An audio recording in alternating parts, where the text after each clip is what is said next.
actually use it. Babbel is designed with that goal in mind. In just 3 weeks, we're starting to have conversations in Spanish. Gracias, Babbel. Babbel, language for life. Now try Babbel for free at babbel.com. That's BABBEL.com. Staying active and healthy as we age starts with strong bones. To keep your bones strong, you need calcium, vitamin D, and regular exercise. A bone density test called DEXA helps detect low bone mass and bone disease called osteoporosis. If you're 65 or older, Medicare provides free bone density tests every 2 years. Ask your doctor to schedule yours. For more information on how to be bone strong, visit pathtogoodbonehealth.org. Hey, Joe, I thought you were retired. Living on a fixed income is tough. So here I am, an essential worker. I know. I mean, food prices are going up every day. Thank goodness for benefitscheckup.org. Benefits what? benefitscheckup.org. It's a free website where people over 60 can find help to pay for food, medicine, even utilities. I got $1,200 a year in benefits. Maybe it can help you. We are real sports talk. Sports 56 WHBQ. Available on your radio dial at 560 AM and 98.5 FM, as well as around the world online at sports56whbq.com. Take us with you everywhere by downloading the Sports 56 app. And at home, just say, Alexa, play Sports 56. Wherever you are, stay tuned in to Real Sports Talk. Sports 56 and 98.5 FM. We are Sports 56, WHBQ Memphis, and W253 DF Memphis. Flynn Broadcasting Stations. Oh, yeah. It's time to get up and get your day started. Morant. Oh! A jawbreaker! It's Sports 56 Mornings with Greg Gaston and Eli Savoy on Sports 56 and 98.5 FM. The first hour of Sports 56 Mornings is brought to you by East Memphis Ace Hardware at the corner of White Station and Quince. Now, here are your hosts, Greg and Eli. They get up every morning from the long clocks, warning, take the 8:15 into the city.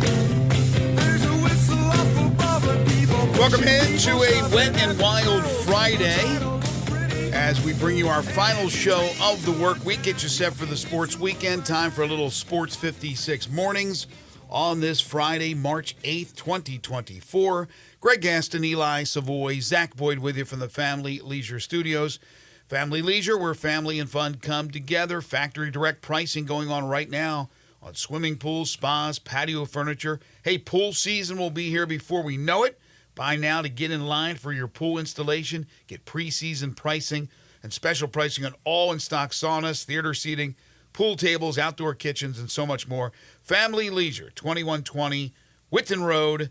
That is just north of I-40. First hour of the program also brought to you by East Memphis Ace Hardware. Currently 58 degrees, 65 is the high today, but rain is the story. Rain, go away, come again another day. Well, not today. It's not leaving. It's going to be raining this morning, this afternoon, and into the evening. 100% chance. Yeah, it's raining right now, so that would make it 100%. We're looking again at a high at 65 today and a low tonight of around 50 degrees, where the showers will continue into the overnight hours. Then things will clear away, hopefully for the good, on Saturday, even though the clouds will still be out there. High of 54 on Saturday. Then Sunday should be very nice, even though the temperature will not reach 60. We're looking at a high of 58 on Sunday with sunshine, and then the temperatures start to soar up in the early part of next week into the mid-60s and then eventually into the mid-70s. And, of course, that rain will have an effect on any outdoor activity, including the Grind City Classic, which is the Memphis Tigers hosting a baseball tournament with 3 other schools this weekend. So check Go Tigers Go for the latest as far as the schedule is concerned. Coming up on the program today, John Varlas will join us at 7:25. John is in Murfreesboro as the Tennessee Girls State Basketball Tournament is going on, and Bartlett will be playing in the Class 4A semifinals, so he's got that covered. The boys will play next weekend, so I'm sure next Friday he'll be joining us from Murfreesboro as well. At 8:25, Matt Dillon joins us for the Tiger Basketball Report, and he is in Boca Raton with the Tigers as they get set to take on Florida Atlantic tomorrow morning at 11 a.m. So they went in yesterday, flew in last night, which makes a lot of sense with the early game on Saturday. And then at 9:05, our buddy from Fox Sports Radio and the Aaron Torres podcast, Aaron Torres, will join us to talk college hoops. We've got a great prize package for you for 10 in a row, the game show that has swept the nation. That'll come your way at approximately 9:30. Of course, we'll take your calls and your texts on the Sissy's Log Cabin listener lines. You can call in or text in at 901-360-8255. Grizzlies back in action tonight. We'll look at the NBA action from last night, college basketball, and all that good stuff coming up on the program today. Good morning. Good morning. How are you? A little disappointed this morning. In what? Disappointed yourself? No. Oh, okay. Never disappointed in myself. Even when I do disappointing things, I don't get disappointed in myself. You're not going down that avenue. My SIUE Cougars last night saw their season come to an end. Tough one. Tough one against Morehead State. I hate to tell you that I bet against your Cougars. But you can still smile because I did what I usually do, which is what? Probably put it in a parlay and lost that. I put in a 4-team parlay. Did you have Pacific? Oh, my gosh. No, I didn't. Hope you didn't have Pacific in the first half. Holy smokes. We'll get to that in a second. No, I played that game against Morehead State. I played Illinois State. I played 3 tournament games because tournament games, of course, there's always You going to be decided to play upsets. games of both teams that you have no clue about one single player on the team. That's interesting. But interesting scenario. It's early tournament, and you got games where a team is 20 and 11, and another team is 8 and whatever. So I'm taking a bunch of games and throwing. Actually, I did the spread on a couple of them. I hit the 3, but then I decided to go with just a regular season game of a team that's in the top 25, battling to try to be the number 1 seed in their conference tournament, playing at home on the money line, and Washington State loses to Washington. So, poof, there goes the parlay. I hit the other 3. The hardest ones I thought I hit. The easiest one I thought was Washington State at home against a pretty mediocre around 500 Washington team, and they lose. So that pretty much sews up the 1 seed for Arizona out west. Arizona beating up on UCLA. By the way, I was watching the start of the Arizona-UCLA game. I watched a little bit and then eventually went to bed. And Richard Jefferson is the analyst. By the way,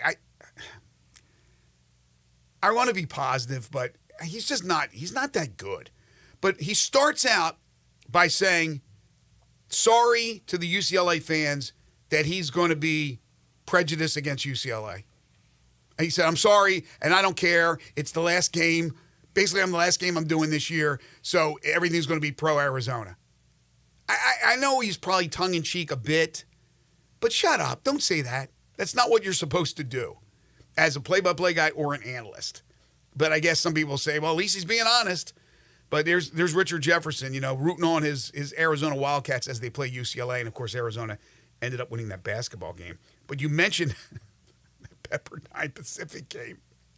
Where have you gone, Joe DiMaggio? Where have you gone, Damon Stoudemire? Oh, boy. Pacific scored 9 points in the first half. They trailed 56-9 to Pepperdine. They lose 102-43. Impressive second half. Yeah, they scored, do the math, 34 points. Mm-hmm. The offense was clicking. That's the West Coast Conference first round action. That is of the West Coast Conference tournament. At 56-9, I can't recall seeing a college basketball, like a men's college basketball, like especially not a conference tournament. Like I just don't remember seeing anything like that. No, I've seen girls' high school basketball games like that. 62-2 at halftime. I've never seen a Division I men's or women's college basketball that come to mind that was that much of a shellac. UConn and Tennessee in their heyday used to shellac other teams in women's basketball, but that's embarrassing. Seriously, what do you say as a coach at halftime to your team down 56-9? I think you walk into the locker room, you make sure they see you, that they know you did not leave the arena, and then you walk out. And let them think to themselves how embarrassing that was. Don't even say a word. Or you may be avoiding the AD because he might be looking to fire you. Do you even know who the coach is? I have no idea. Obviously, he hasn't been there that long, right? Damon left. Damon Damon went to the Celtics as an assistant and now to Georgia Tech. Is that right? So he's been gone a few years. Boy, oh boy, 9 whole points in the first half. We also saw a little bit of the madness starting last night. The Atlantic Sun, semifinals. Remember I talked about Jordan Mincy the other day? The Memphian, who's the coach of Jacksonville, and they had the big upset win. Well, the basketball gods paid him back. Stetson rallies from 10 down. They beat Jacksonville with a three-pointer with 3 seconds to go. And Jacksonville is eliminated. So, unfortunately for Jordan Mincy, it ends in the semis in the Atlantic Sun. We also had a regular season game last night of importance for Memphis as UAB played Temple. And I thought Temple could give them a run. We talked about that. It wouldn't be shocking. By some of that game. UAB throttles Temple 100-72.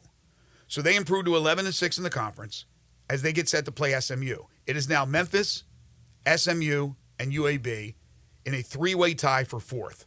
Only one of those teams obviously will get the spot, but Charlotte also, who's ahead of them right now, could still drop out. So we'll give you those scenarios in a second. But you still got basically 4 battling for 2 spots with USF, South Florida, and Florida Atlantic already wrapping up their spots. They're 1 and 2. But then after the game, did you read about this situation with Temple? Gambling watchdog alerts. Unusual wagering activity on Temple men's basketball game last night. And several other games involving Temple basketball. So this watchdog, they're looking, they keep an eye on everything, especially with the gambling world that's going on right now. And they are on top of it. Doesn't mean anything will come of it. Just unusual betting. The UAB Blazers got out to a pretty good start on Temple. Started to pull away from them. I don't know. I'm just relaying the news. After a 28-point home loss to UAB by Temple. Yeah, I saw that they had flagged some stuff there. I don't want to get what comes out of that, if there's anything at all. We shall see. I have no idea. So the scenario now for Memphis appears to be pretty simple. If Memphis beats Florida Atlantic, contingent upon winning Saturday, tomorrow morning, 11 a.m. in Boca, if they win and SMU defeats UAB, Memphis will get in. Or if Charlotte. Or if Charlotte loses their game against East Carolina and Memphis wins. They could still be 3, 4, 5, or 6. If Memphis wins but Charlotte and UAB win, Memphis would be the 5. If Memphis wins, Charlotte wins, and SMU wins, then Memphis would be the 4. If Memphis wins, the UAB wins, and Charlotte loses, Memphis would be the 3. If Memphis wins, SMU wins, and Charlotte loses, Memphis would be the 3. And then if Memphis loses, they're either the 5 if UAB wins or the 6 if SMU wins. Please tell me there will not be a test on this. So they're still. So if Memphis wins and Charlotte wins, and SMU wins?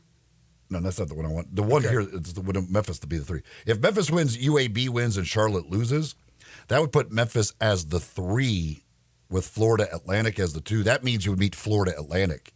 If you're going to play Florida Atlantic in the tournament, you would meet them before the final. You would be on the same side of the bracket as Florida Atlantic. The others would put you on the other side of the bracket of Florida Atlantic. No, okay. If Charlotte wins, basically, then Memphis would be on if Memphis gets that top 4 seed, they're on the other side of the bracket of Florida Atlantic. If Charlotte loses, then Memphis would be on the same side as that bracket. You don't want to be on the same side. You want to be on the opposite side. You want to play Florida Atlantic in the championship. Not necessarily. You may want to get if you got another win over Florida Atlantic in the semifinals, but then lost the finals, that would be your best at-large possibility. Yes, but I don't think that at-large possibility is a strong possibility. I think yes, it could happen, but I don't think it's strong. I would rather have them on the opposite side and meet them in the final. Now, what is the most likeliest scenario? Again, most likely scenario. I would think, now again, I think it's going to be tough for Memphis to win this game, but certainly they played incredibly well in beating them the first time around. It's just they're going to have to do it on the road. So we know they've done it. It wouldn't be shocking whatsoever if they do it again. But for the sake of this discussion, the assumption would be Memphis wins. What is the best case scenario, in my opinion, is to be on the other side. So that means Charlotte takes care of business. I think they're going to beat East Carolina, although not a given. And I think SMU will beat UAB, but certainly not a given. But I think that's the way I would go as far as likely scenario. Memphis wins, UAB loses, Charlotte wins. That would put Memphis as the 4 or 3. No, who do you have? Memphis wins, Charlotte wins, and SMU wins. Memphis would be the 4? Yes. Yeah, Memphis would be the 4, Charlotte would be the 3, Florida Atlantic would be the 2, South Florida Charlotte would be the 1. would actually be the 2 in that case. They would be the 2. Okay. But Memphis would be on the opposite side of Florida Atlantic in that case. Right? Yeah. Okay, that's what I would hope that happens. I think the most likely is that, again, assuming Memphis wins, the most likely to me, Charlotte is likely to win. They're likely to win. I think UAB is more likely to win against SMU playing the game at home. Yeah, but we've seen they will UAB will be. I would assume will be favored in the game. UAB will be favored against SMU. Charlotte will be favored against East Carolina. But we have seen UAB stumble at home recently. Didn't they get crushed by Rice at home not too long ago? They've lost some home games, but Yes. SMU has been stumbling anywhere they've played here recently. They've got one win in their last 4, an overtime win against East Carolina. Yeah, and if that happens, Charlotte wins, UAB wins. They lost to UTSA the game before that. As Charlotte wins, UAB wins, it doesn't matter. If Memphis wins, they're not in the top 4 spot. They're having to play 4 in 4 days if they are to win that tournament.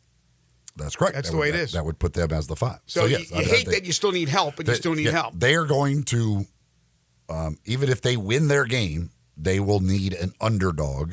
Again, and I mean, we're talking like the UAB SMU game. I assume will be like a 1-2 point spread. But I would assume UAB would be favored. So they will need an underdog to win a game for them to, even with a win, for them to be a top 4 seed. And they will likely be an underdog as well. What do you think the line will be when it comes out later today? It's not out yet, right? No, I would think that they probably will be very similar to the UAB SMU. I think it'll be probably like a 2 or 3 point spread. I'm guessing 3. That would be my guess, with Memphis being an underdog. So they'll go in having to win as a dog, and more than likely, as you said, SMU, they'll need their help. They'll go into Birmingham needing to win as a underdog as well. Trying to see if the line's out yet. I don't see it now. I don't see it yet. A couple of other college basketball notes. One day after Mike Woodson got word that he would return to Indiana, and I talked about this yesterday, and I thought he should be back for another year. But after the word came out, one day later, Liam McNeely, the number 15 overall recruit who had committed to Indiana, the small forward extraordinaire, decommitted, which is interesting. So he had already committed to Mike Woodson at Indiana, and then decommitted after the news came that he was staying. It's an interesting way to go about it. It is, isn't it? Because you're committing to that coach. I would assume that you're thinking that coach is going to be back for the next year. And if they had fired the coach, then I would see him decommitting. But he's decommitting with the coach that he committed to coming back. So Liam McNeely is now up for grabs. And then I thought this was interesting as well, although not surprising. Jeff Goodman put out his top 5 disappointments in college basketball, top 5 teams that have been the most disappointing. Yet a few of these teams, at least one of them, and possibly a second, will be in the NCAA tournament. Number one most disappointing team on his list is Miami. Number two is Arkansas, which I would agree. I might put Arkansas 1. Number 3, Michigan State. Michigan State more than likely is going to the NCAA tournament. Yeah. So they they were a top 5 preseason team. I understand. But again, disappointing to some degree, but you're in the tournament, and that's the bottom line, is to make it to the dance. Number 4, Maryland. And I would agree. I expected big things from Kevin Willard's team, and they are a 500 team, 15-15. And then number 5 is Texas A&M. Again, Texas A&M on the outside looking in, but still a great showing in the SEC tournament. They could get back in there. So they're right on the cusp. But I don't know what the expectations were for Texas A&M going into the season. I'd imagine they were top 15, top 20. I don't remember where exactly they were ranked, but I mean, they were, that's a team that has a lot of talent, and they were certainly expected to be an easy tournament team. Yeah, and obviously he's judging on what these teams were supposed to be going into the season. Whereas you have Memphis, if the Tigers don't get into the NCAA tournament, the expectations weren't as high as some of these teams going into the season. It was just once they got into the season, the start they got off to, and moving up in the ranks to number 10 makes it extremely disappointing in that regard, but not in the regard of going into the season because the expectations weren't that high. A&M was 15 in the preseason AP poll. Yeah, I figured somewhere in that top 20. All right, so again, we'll talk more about the Tigers. We'll do so with Matt Dillon. He'll join us from Boca at 8:25 for the Tiger Basketball Report. Arkansas was 14 in that poll. Oh, I knew they were up there. I mean, to me, they're the most disappointing team of the season. And you never know. When you get to the SEC tournament or any of these postseason tournaments, they don't call it madness for nothing. You never know what could happen with upsets. More than likely, the likelihood, rather, of all these tournaments. I've watched some of these smaller tournaments so far, and we have seen some of the top teams get knocked out. Surprise. There was a wild game last night. Northern Kentucky and Wright State, and I had Northern Kentucky. And Wright State got out to a 32-16 lead, something like that. They were dominating.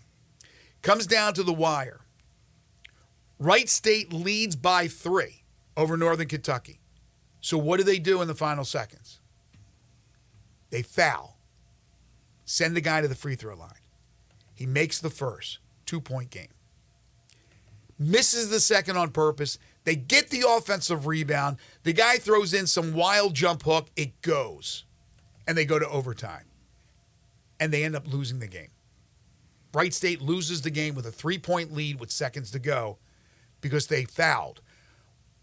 I would have fouled too. I would have done the same thing. Some coaches like fouling, some coaches don't like fouling. But it absolutely backfired. There is no 100% way of going about it. Absolutely backfired. Don't mess with the Norse. Don't mess with the Norse. You can mess with Corky's Ribs and Barbecue. You can get messy with those ribs. You put a lot of that barbecue sauce on it, but that's the way to go, isn't it? Corky's Ribs and Barbecue. When you're watching the NCAA tournament, any sporting event, it's a great time for Corky's. You can have them cater events that you have coming up. Maybe you got a big party that you're going to host. Call Corky's and ask them about their catering services. They've been catering since they've been in existence, which is about 4 decades, serving up this great barbecue here in Memphis. But, of course, you could ship it anywhere in the country. They got lunch specials every single day, party packs that start at just $7.49. 4 locations: Poplar Avenue in Memphis, Poplar Avenue in Collierville, Germantown Parkway in Cordova, and Goodman Road in Olive Branch.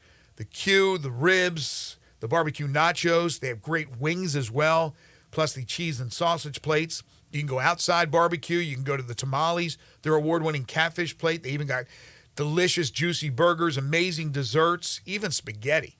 Corky's Ribs and Barbecue. They're open for lunch and dinner 7 days a week, and reserve their private party room today for an occasion you got coming up. Just give them a call. Tell them the date, the time you're looking at, and they'll set you up. They got the Cordova and the Olive Branch locations ready to go with their private party room. Again, it's Corky's Ribs and Barbecue, a Memphis tradition for 4 decades, open for lunch and dinner 7 days a week. John Varlas joins us next. This is Sports 56 Mornings with Greg and Eli on Real Sports Talk, Sports 56, 98.5 FM.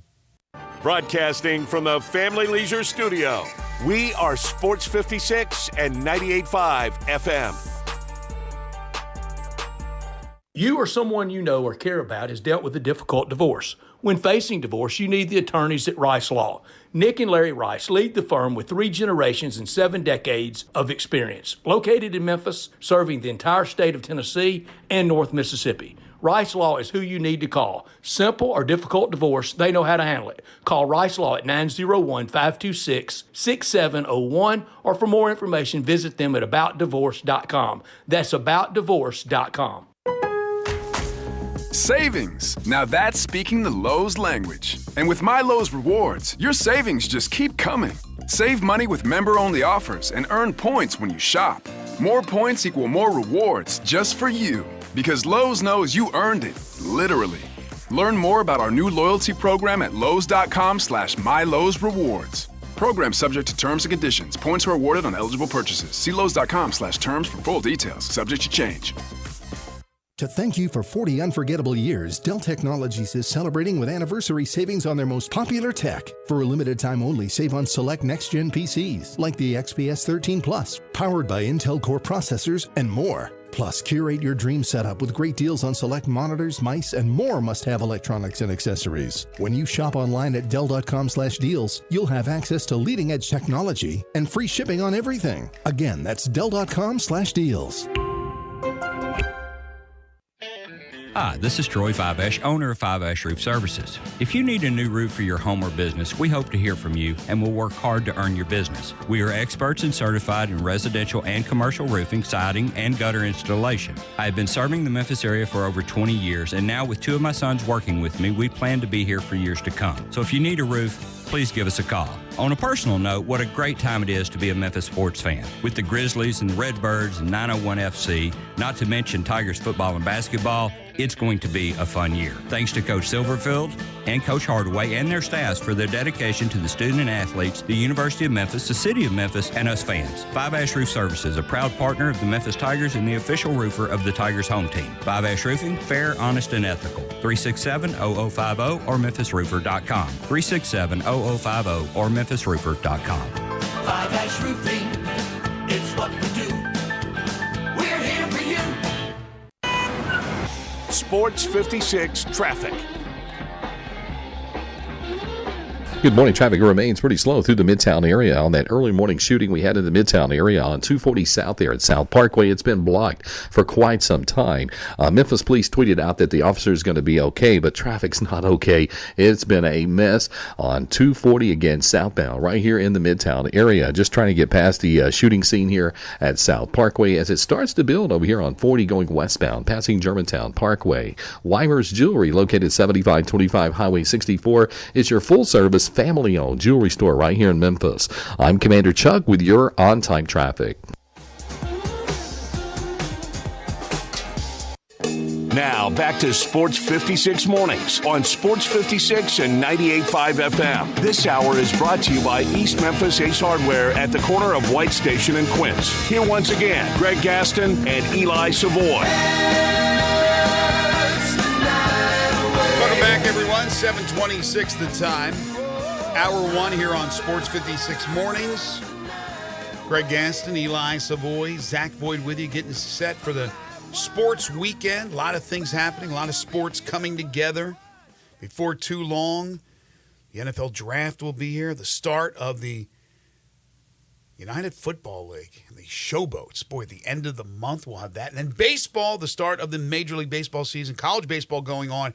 And again, as I said today, check your website, Go Tigers Go, for the Tigers situation with the Classic that they are hosting. It's called the Grind City Classic. You got teams from Jackson State, Presbyterian, Butler, all in town to play this weekend. But tonight and today, I would imagine that it's going to be up in smoke, or let's just say up in rain. It's going to be tough to play today, unless they build a dome real quick, and I don't think they'll be able to do that. Got the Iditarod going on. The Iditarod. Any more moose gutting going on? I don't believe I don't think there are any more moose attacks. So I don't believe any more meese had to be gutted. 30 for 30 already in the works, I'm sure, for that. Time now for John Varlas. It's time for Greg and Eli's weekly visit with John Varlas of the Daily Memphian. Check out John's prep sports coverage and more at dailymemphian.com. Now, here's John Varlas with Greg and Eli. Is the plural mooses? Moose. 3 moose or 3 mooses? I think it would be moose. Just that's plural as well. I think. It's like deer. It's not deers. It's deer. I would think it would be moose. It's not Mises. John Varlas is the Globetrotter. Last week he was in Cookeville. This week he's joining us from Murfreesboro. This weekend it's the girls' state basketball tournament. You got the semis today with Bartlett in action. Next week it'll be the boys' public school teams that make it from the area. Last week, it was the private schools, and we had a couple of champions in Briarcrest and ECS. It is always a pleasure to talk with the award-winning Daily Memphian prep reporter, but so much more, Mr. John Varlas. You can follow him on Twitter at John Varlas. JV, how are you, man? Hey, the correct answer is moose. How you guys doing? I was right. It is just moose? Okay. I finally got something right. Yeah. Doing fine. How are you? I'm doing okay. I'm doing all right. Got a little bit of a sore throat, so bear with me. But we're doing fine. Yeah, I told Zach we got tip off this morning at 9:30, and he and I both agreed that's a little bit of an ungodly hour to play basketball. It really takes you about 2.5 quarters to kind of get going. It takes that long for the crowd to get going, and it's tough to play that first game of the day, but when you're playing 8 games a day, I mean, you got to start at some time, I guess. You do, but I think you guys are right. That is really early for a game. We'll talk about Bartlett and the girls in just a second, and we'll go back to what happened last weekend. I got a question for you, though. I'm sure you don't have the statistic to back it, but maybe get your guess on this. Since 2000, this decade, and obviously we started with COVID, but this decade, would you say that basketball has produced, from a team sport standpoint, that basketball has produced the most state titles from this area in any sport, or is there another sport you think has produced more state titles? This decade of the 2020s? Yes. Yeah. When you're talking team titles, I think that would be correct because FACS has now won 2. Houston won 1 with Mike Miller. Briarcrest won 1. Christian Brothers won 1. So that's 5 right there. I'm trying to think if anybody else has that. That might be it. I may be missing somebody. But yeah, in terms of team titles, yeah, I think that's easily the answer because it wouldn't be football, and I don't think it would be baseball. So, how about soccer? Any with soccer? Well, we've had a couple with soccer, but I don't think we've had as many as 5. So I think basketball would be your answer, Greg. Yeah.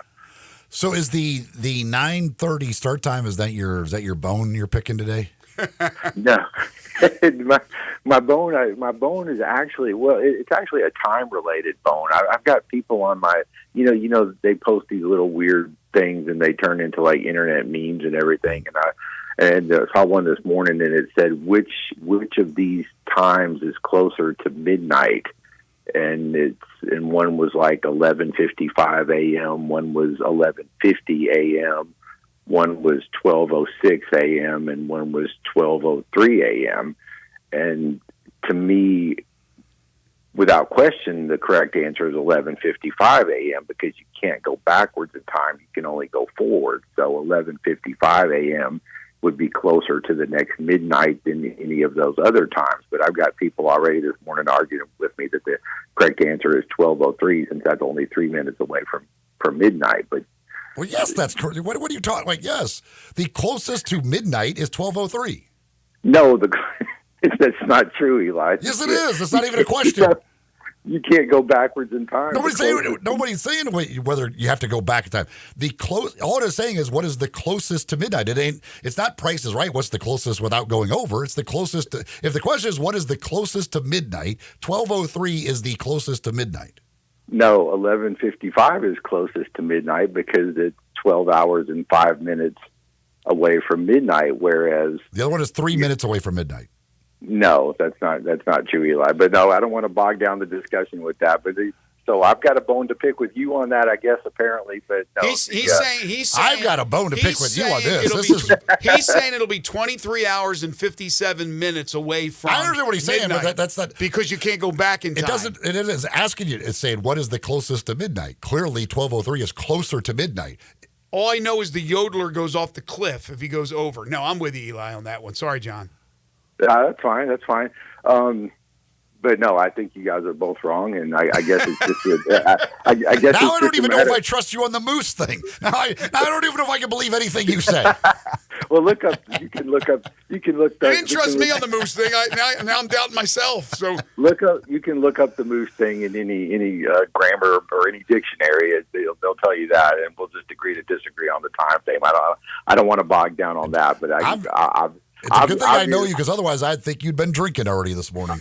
Obviously, Eli, you have mental problems, and that's fine. And hopefully, you can get some help for that at some point. That is a bone to pick. Your mental problems. I got a real big bone to pick with this whole thing. That thing makes sense. Oh, that's hilarious. All right, so but we're going to go back in time though before we go forward in time to talk about the Bartlett girls. We're going to. What if that 12:03 is on the day we turn our clocks back an hour? Then it's clearly closer to midnight. That's too much. That's too much for this hour. You're blowing my mind, man. You're blowing my mind. All right, turn your clocks ahead this weekend, by the way. Just a little public service announcement. Everybody, turn your clocks ahead this weekend. Oh, my God. You talk about it's too early for basketball at 9:30 a.m. It's too early to be arguing on Twitter with people about that.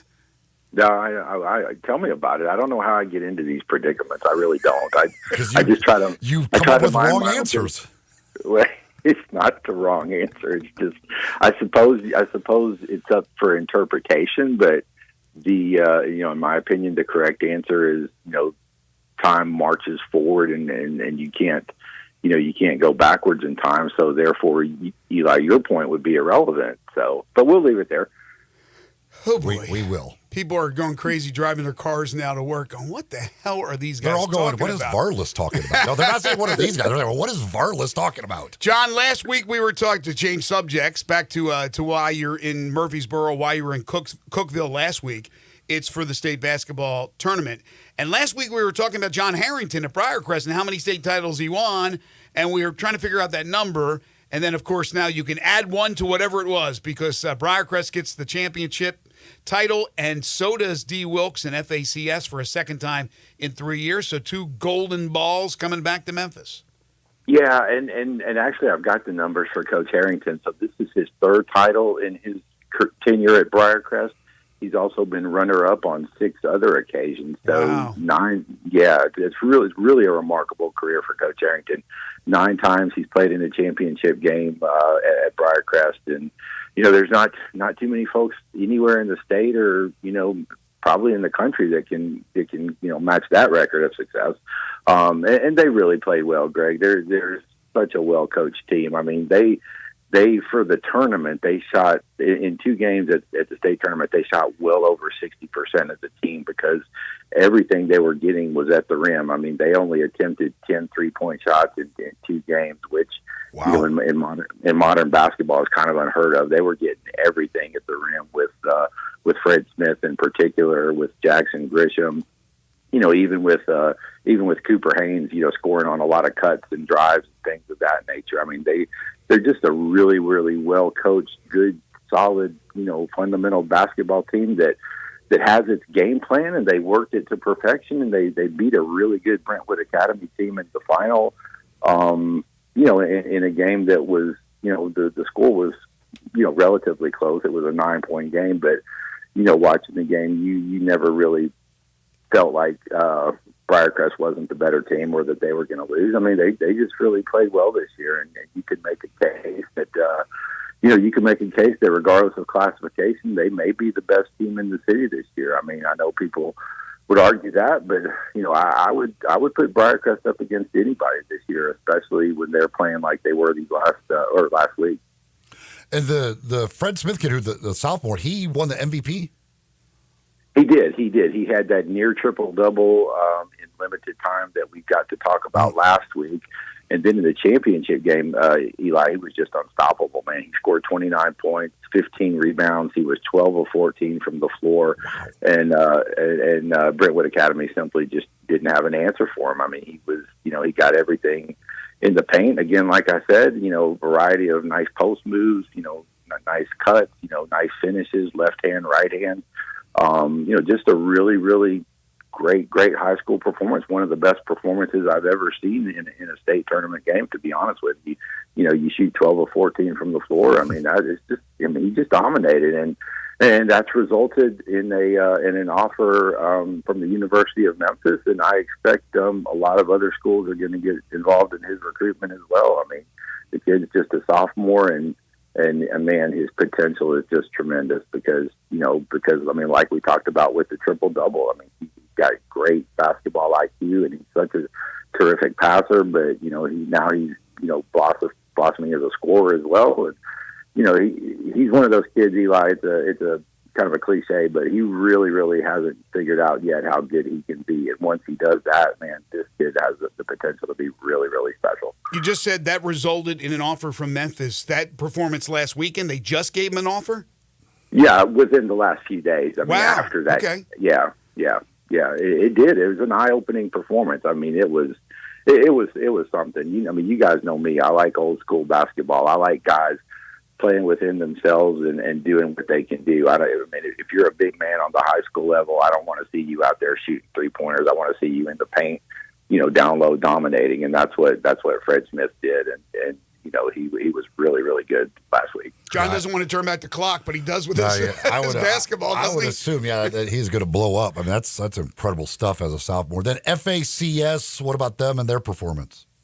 Well, bad day for the shot clock, the shot clock in high school crowd, because that was a really, really exciting game, especially at the end, and even more so because there is no shot clock. The game with Providence, FACS was kind of playing uphill all game long. They were behind early. They were behind by 14 points in the third quarter. They battled back and they got in it.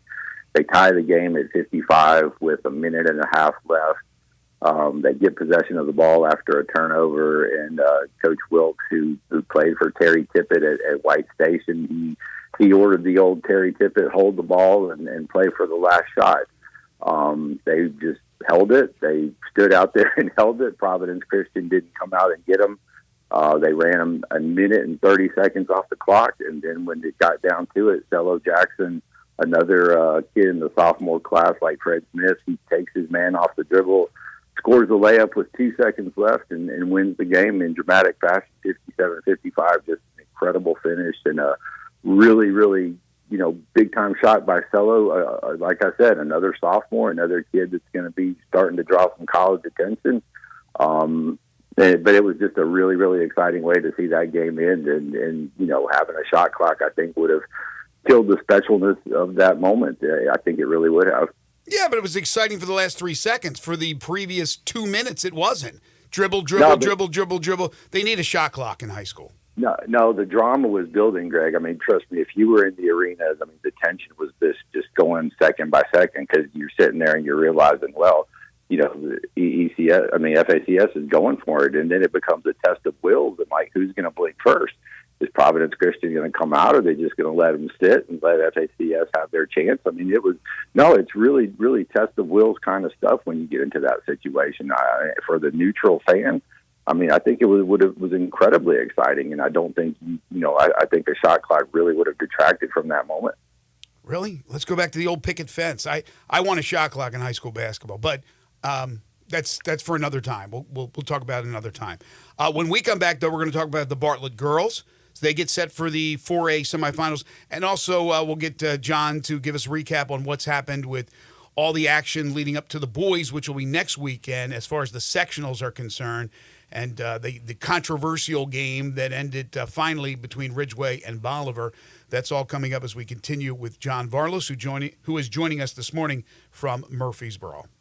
This hour of our program is brought to you by East Memphis Ace Hardware, corner of White Station and Quince. That's where you'll find them. That's where you're going to find The Big Green Egg, they are a platinum dealer of the Big Green Egg. It's where I got my Big Green Egg, and let me tell you, it is a life-changing type situation when you get the Big Green Egg. It's the best grill there is, last grill you'll ever need to buy. They have all of the different sizes of the Big Green Egg, all of the egg accessories as well, plus so much more, obviously, when they're from their Benjamin Moore paints to anything you need to get any project done.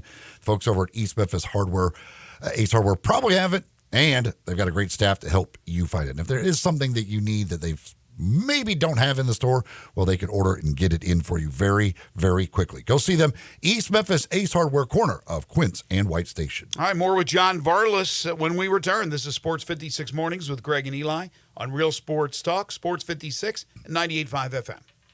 Broadcasting from the Family Leisure Studio, we are Sports 56 and 98.5 FM. There's something that binds us all. The constant hunger to improve. The obsession with every detail. And the reward of a custom fitting taking your game to a whole new level. We're all bound by two words said by golfers worldwide. Schedule your fitting at Edwin Watts Golf Shops. Find your local store at worldwidegolf.com. Get there.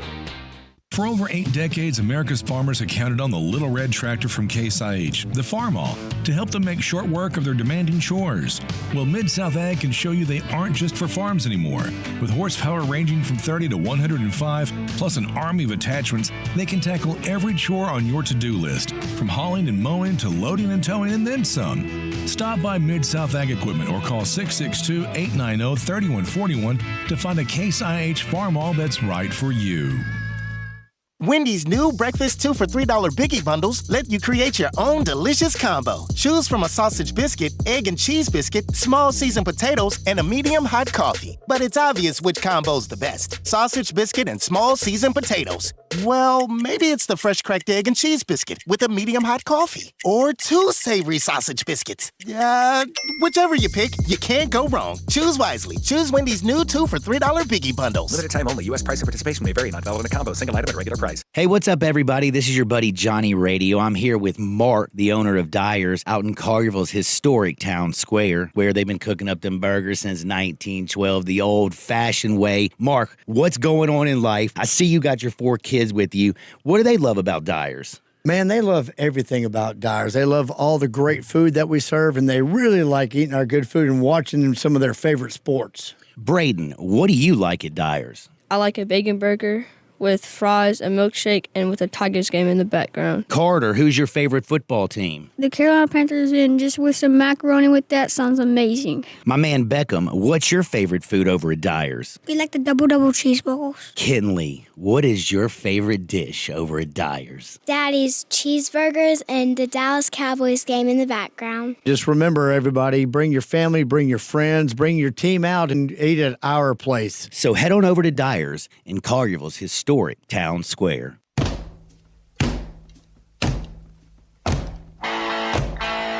Now back to Sports 56 Mornings on Sports 56 and 98.5 FM. This hour is brought to you by East Memphis Ace Hardware at the corner of White Station and Quince. Here once again are Greg Gaston and Eli Savoy. John Varlas joining us from beautiful Murfreesboro, Tennessee, the host site for the public school boys and girls state basketball tournament. The championships and the golden ball handouts, I guess. The girls are playing this weekend. The boys will play next weekend. So just one team from the area, John, and that is the Bartlett girls. Yeah, just one team. They have advanced to the semifinals this morning. They'll play here at 9:30 against Cleveland from the Chattanooga area. If they can get past Cleveland, which it won't be easy, but certainly it's a winnable game, they will be...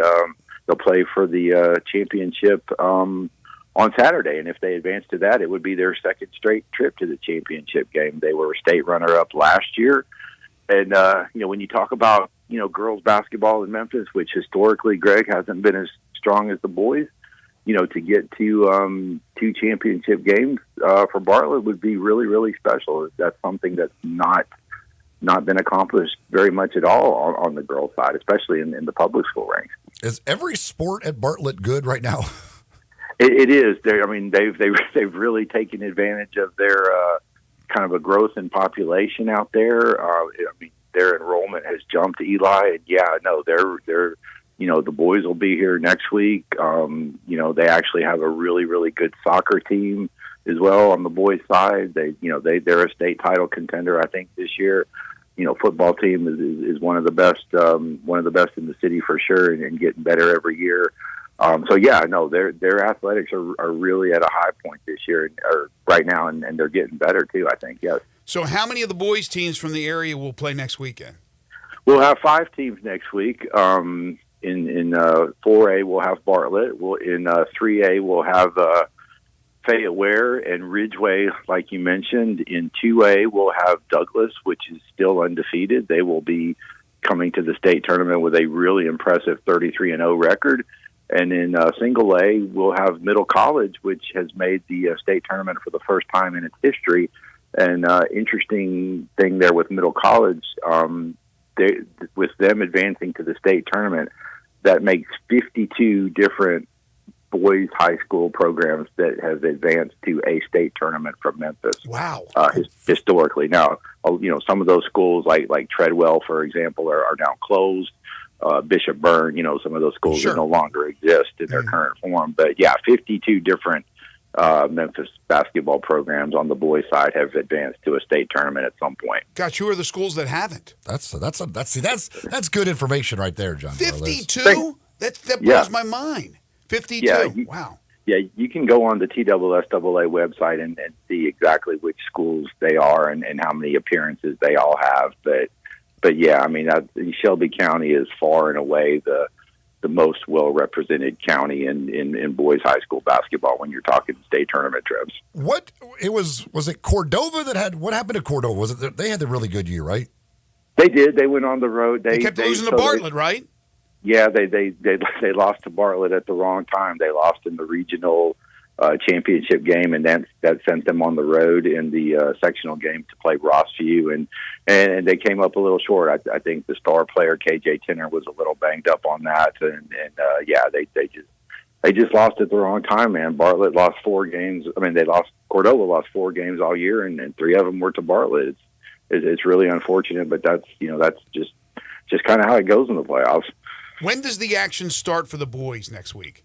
It starts Wednesday morning at 9:30. There you go. Now, fortunately, Bartlett is in the 11 o'clock game, so I will get to sleep a little bit later next Wednesday. But actually, so the festivities really start Tuesday night because they will hand out the Mr. Basketball Awards Tuesday night here in Murfreesboro, and we got three kids up for that. KJ Tenner from Cordova, who I just mentioned, Cooper Haynes from Briarcrest, and Jordan Allen from Hillcrest, who had a really good season in Class 1A. So we'll see if one of those guys can get a Mr. Basketball on Tuesday night, and then we'll be at it Wednesday at 11 o'clock with Bartlett boys. Did they just save the room for you? Actually, I will be changing hotels in order to try to save the Daily Memphian a little bit of money. That's the kind of guy I am. So I'll be on the move. I'm gonna be hitting all the hot spots by the time these next 2 weeks are over, guys. I just figured you had your own house. I don't know if you bought a separate house up there and just live there. A little bed and breakfast, the season, maybe? or half the year. No, but I do want to tell you something, Eli, to get you to get maybe back in your good graces and maybe raise your level of opinion of me. I did successfully manage to get my TV turned on last night. I actually watched a little bit of UCLA and Arizona before I drifted off to sleep last night. So yay me, right? I mean, that's impressive. That's well, last week you did end up getting it figured out, right? You did finally get your TV turned on? I did end up getting it figured out. It was just a really pesky remote, apparently, that had to be pointed just so. I mean, you had to line it up with the angles, like geometrically and everything. Use a protractor. I mean, it was really hard, but eventually we got it working. But last night was much easier. Got to watch some hoops, and So maybe you'll think a little bit better of me after that. Just call down the front desk or ask the housekeeper. This new technology is blowing you away. These TVs we have in the world today. Exactly. John, what did you think? I would imagine that you were pleased with the handling of the Ridgeway Bolivar situation by the TSSAA. I was, especially too, Greg, when you saw the video. I mean, the incident happened at halftime, and the teams were warming up underneath their respective goals, so that the teams weren't even really in contact with one another. They were shooting underneath their goals, like you do when you warm up, to start the third quarter, and a fracas broke out over there in the stands. Thankfully, the players and the coaches had the good sense not to get involved, and the security broke it up and handled it. But yeah, that's.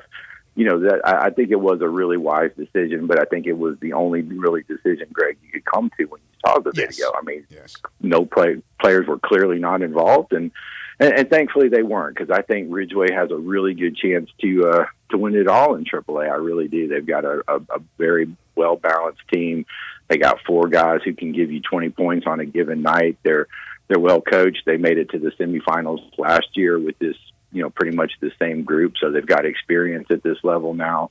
So I think it would have been really sad if they didn't get a chance to compete. And fortunately, like I said, they had the good sense not to get involved, and now they'll have their chance. And I think it's wonderful. If the Bartlett, go ahead. You're used to the word fracas. That gets you back in my good graces.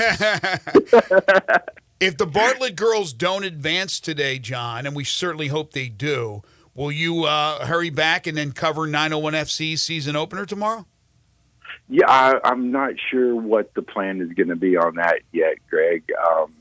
So we'll see. We'll see on that. You're not yet in soccer mode?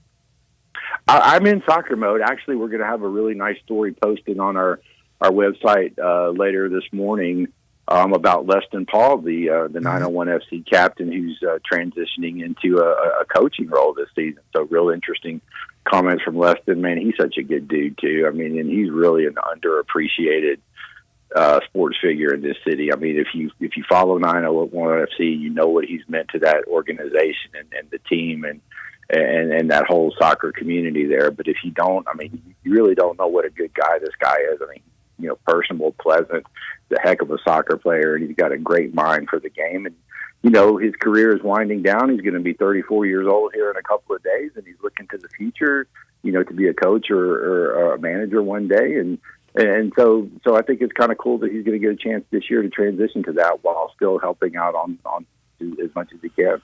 John, do you have a pick for the Tigers at Florida Atlantic tomorrow? Oh, I think Florida Atlantic gets them tomorrow, Greg. I mean, I like the home team in that one, but I mean, Memphis has been playing so well.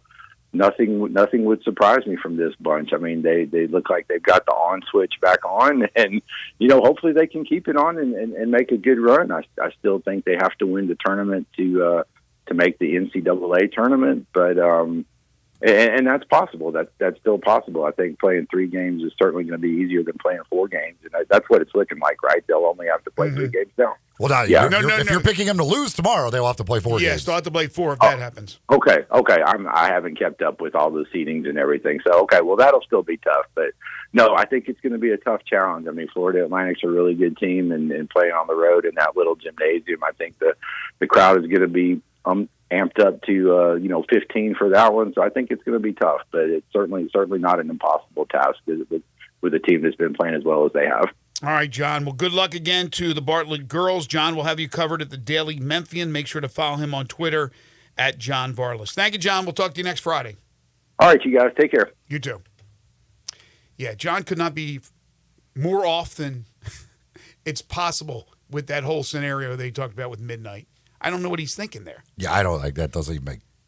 I understand you can't go back in time, but you're not asking. What does that have to do with anything? All they're saying is, what is the closest to midnight? 3 minutes away from midnight is way closer than 12 hours and 5 minutes away from midnight.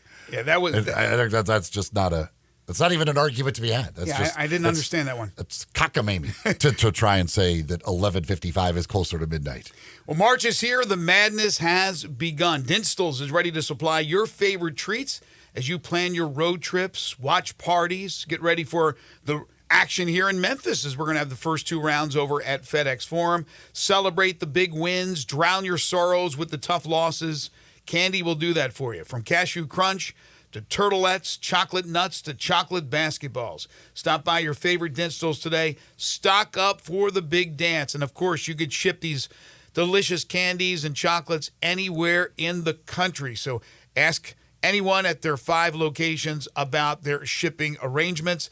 Dinstall's is the place to be, and Dinstall's has been putting smiles on people's faces for over 120 years. Laurelwood, Germantown, Collierville, Pleasant View, downtown Memphis, 5 different locations to pick up that delicious chocolates and candies. It's Dinstall's Fine Candies and Chocolates again for over 122 years, serving Memphians and Mid-Southerners. We'll take a break, come back with hour number 2. We'll open up talking NBA. The Grizzlies back in action tonight against the Atlanta Hawks. We'll talk about what happened last night around the association. And then at 8:25, we'll head to Boca. Matt Dillon will join us for the Tiger Basketball Report. This is Sports 56 Mornings with Greg and Eli on Real Sports Talk, Sports 56 and 98.5 FM.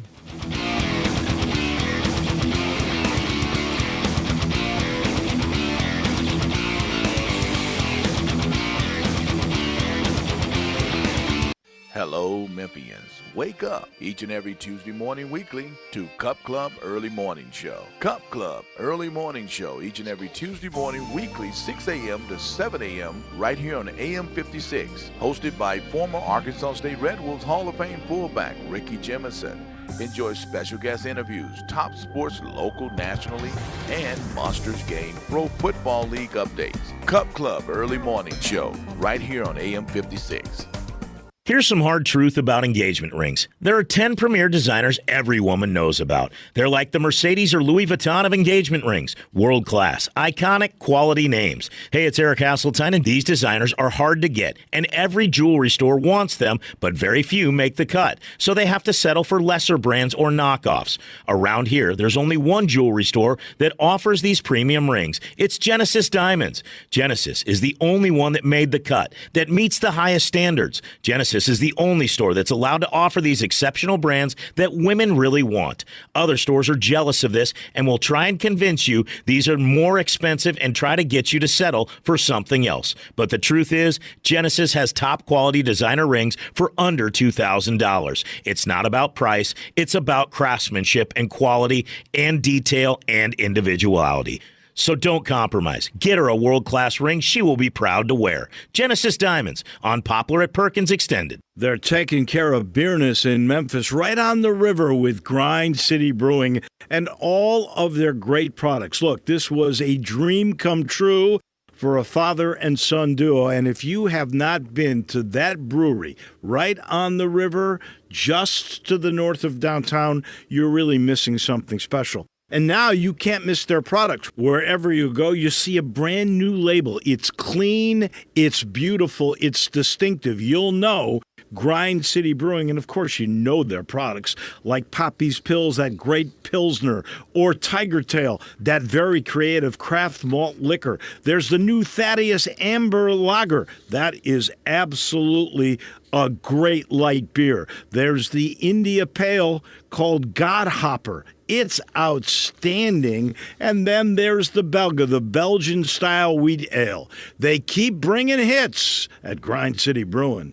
Get your tickets and get loud for your Memphis Grizzlies when they face off against the Atlanta Hawks tonight at 7 p.m. for Women's Night presented by Nike. Arrive early. The first 5,000 fans in attendance will receive a clear Grizzlies crossbody bag. Get your tickets at Grizzlies.com. Ole Miss Rebel Yell is back. The Rebel Yell Hotline Radio Show is back on WHBQ Sports 56 and 98.5 FM. Every Monday night at 6, hear the latest news on your Ole Miss Rebels with Yancey Porter with 24/7 Sports, former Ole Miss defensive tackle Mike Fitzsimmons, Gordon Ford covering SEC Sports Call, and former Ole Miss baseball announcer Gary Darby. From kickoff to free throw to extra innings, your Ole Miss Sports on the Rebel Yell Hotline Show right here Monday night at 6 on Sports 56 560 AM and 98.5 FM. Your mid Mid-South Sports Station. Sports 56 traffic brought to you by Curfew. Enjoy the ultimate dining experience at Curfew with specials every night. Mississippi Monday, Tuesday Ladies Night, Wing Wednesday, and Thursday Hotel Guest Appreciation Day. Curfew American Tavern Craft Cocktails, your new destination. 164 Union Avenue, main floor of the Canopy Hotel.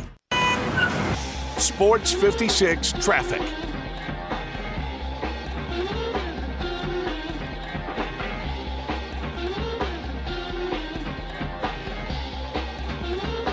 Police are on the scene of this accident over here on Walnut Grove, just west of 240. It remains shut down due to this police investigation in the Midtown area. Traffic has been a nightmare. I can't emphasize that enough. Here on 240 southbound at South Parkway, this shooting happened earlier this morning. They're telling us that the officer that was involved is going to be okay. But again, traffic has just been terrible this morning in the Midtown area on 240 southbound, south of there near South Parkway is still shut down. Hey, 24/7 reliable crane and rigging services here in Memphis. It's Tomahawk Crane and Rigging. Check them out at tomahawkcrane.com. I'm Commander Chuck with your on-time traffic.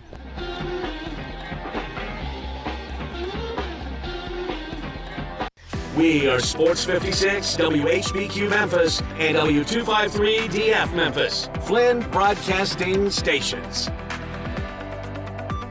Now back to Sports 56 mornings on Sports 56 and 98.5 FM. This hour is brought to you by James Gaddis Jewelers. Diamonds are forever. Woo! Here once again, Greg Gaston and Eli Savoy. Welcome back, everyone. 8:03 the time. Welcome in if you're just tuning into the program. Greg Gaston, Eli Savoy, Zach Boyd with you on this Friday, March 8th, 2024, getting you set for the sports weekend. We are broadcasting live and in color from the Family Leisure Studios. Family Leisure, where family and fun come together. 2120 Whitten Road, just north of I-40. Captain Chuck just gave us the lowdown on the traffic, I would imagine because of the rain. My gosh. Be careful out there, right? Cloudy skies, showers today, showers throughout the afternoon, showers into the evening. Currently 58 degrees. We're looking at a high today of 66. And tonight, the low only dipping down to 50, but again, the rain will continue. 70% chance tonight. And then tomorrow, 54 degrees for a high, cloudy. The rain only about 25% as far as the chance for precip. Sunday looks to be really nice. Sunshine high, probably short of 60 degrees, but we'll take it. No rain in the forecast.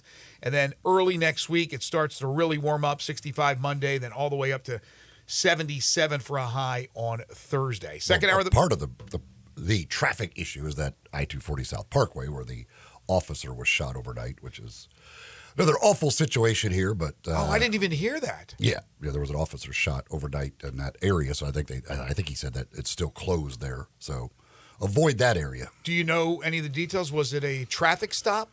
Yes, I believe so. Yes. Ah, jeez. Wow. And then, of course, that whole interchange, which I haven't been around that area for a long time, but they're doing the construction that's right next to the old bridge, right? That has been going on for a while.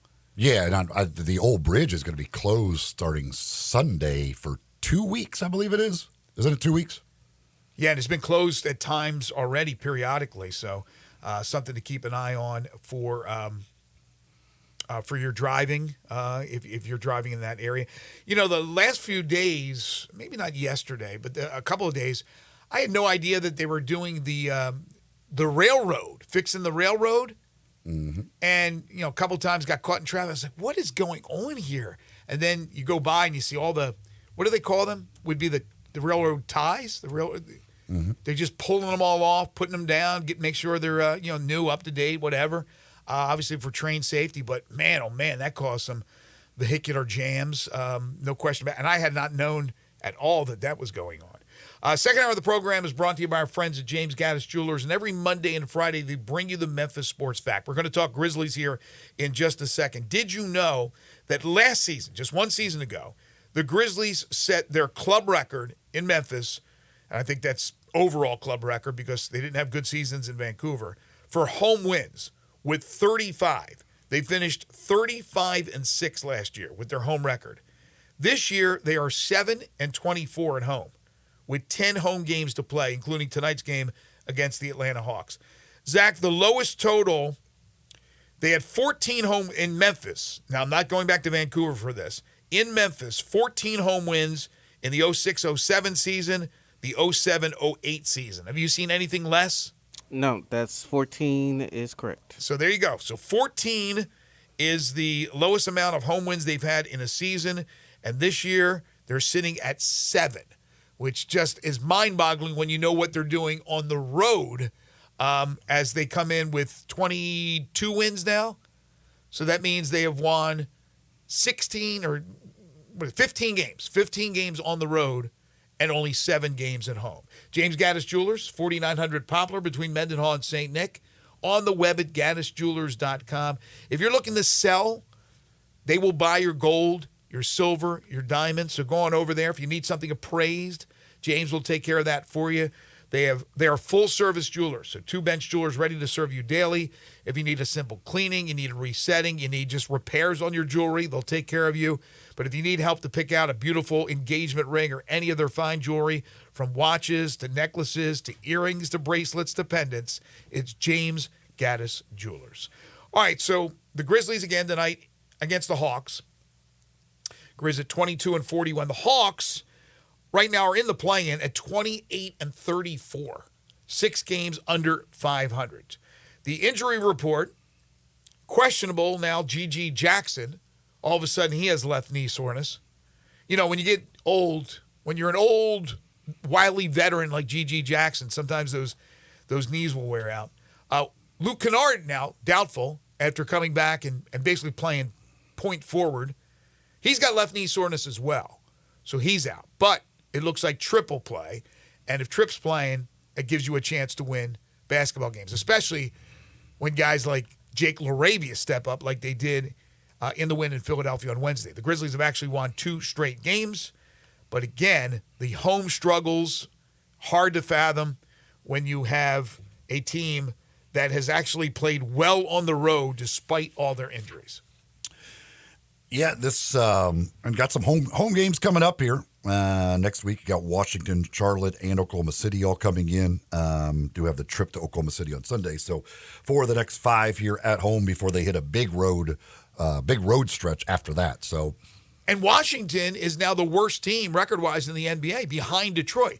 So you got Washington. You still got the Pistons twice, correct, on that schedule? Yes. So Detroit twice, Washington. You just mentioned Charlotte. Atlanta's not exactly a great basketball team, but they probably are the favorite today. I didn't even look at the line. Memphis has a chance to win some basketball games if they want to. But the question is, do they really want to? Do the fans want them to with this whole draft lottery? I hate it.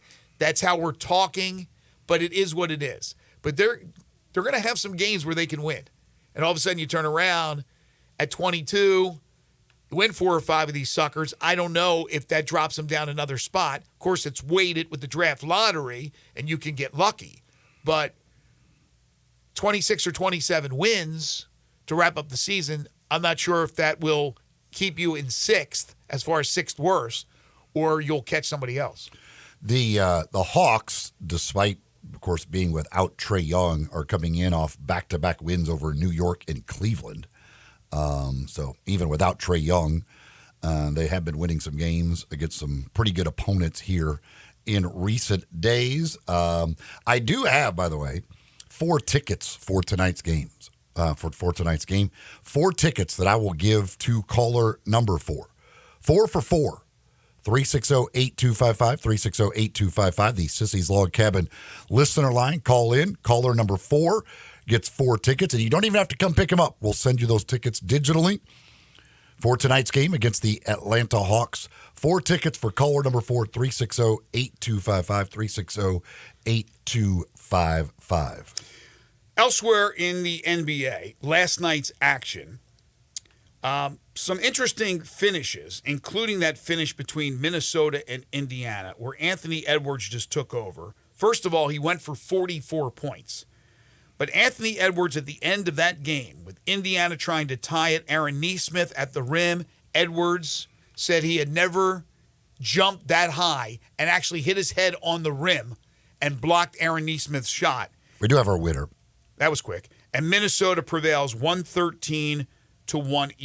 What a performance by a guy who continues to just move up the charts as far as one of the top players in the NBA.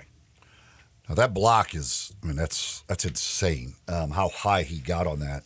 And then the thing, like, you know, the cat injury is a big injury, no doubt about it. But to act like this, like Minnesota is dead, It's done, right? Because Anthony Edwards, this just means, I mean, he has to step up, but it means more shots for him, and he has that ability to do like he did last night and go for 44. I mean, you've got guys like Naz Reid, who's really, really good, who could fill in there as well. So that is not like it's the death knell for Minnesota to not have Karl Anthony Towns. It puts more pressure on Anthony Edwards, but he's a guy that has shown that he certainly is up to the challenge a lot of the time. They're still in first place. They're 44-19 with a half-game lead over OKC. But you're absolutely right. You have Gobert. So Gobert's the shot blocker, the rebounder, the big 7-foot-plus guy in the middle. You have the conductor in a veteran point guard in Mike Conley. And you have a superstar in Anthony Edwards. So even though you don't have Cat, and you may get Cat back, here's the news from yesterday. He will absolutely undergo surgery. So they are going to repair the torn meniscus with surgery. He will be reevaluated in a month. I mean, it seems like when the Grizzlies get a sore thumb, they're reevaluated in 4 to 6 weeks. But this guy's having major, I don't know if it's major surgery, but surgery on a torn meniscus. They will reevaluate him in a month. Woj said that the hope is they're going to have him back for the postseason. But the month would be right up against the start of it. But if you can get him back for any of the playoffs, assuming that these guys are able to advance, because I don't know if he'd be ready to go, boom, right at a month, and may not be able to come back at all. Who knows? But the month, I mean, the playoffs are basically 6 weeks from now. Okay, so that gives them time. And yesterday, that's what I said. Like when you look at the stuff, it's all said about 6 weeks to 8 weeks, kind of that thing. So the 6 weeks is the start of the playoffs. If it goes a little further than that, then if they advance, certainly he could still be back to play in some playoff games. Yeah, I was thinking the playoffs started like around the 15th, which would be 5 weeks from now. But either way, 4 weeks, then time to readjust, recover, and to be able to play, because they're not going to just throw him out there. But they are a good team, to your point, even without him. Dallas beat Miami last night, 114-108.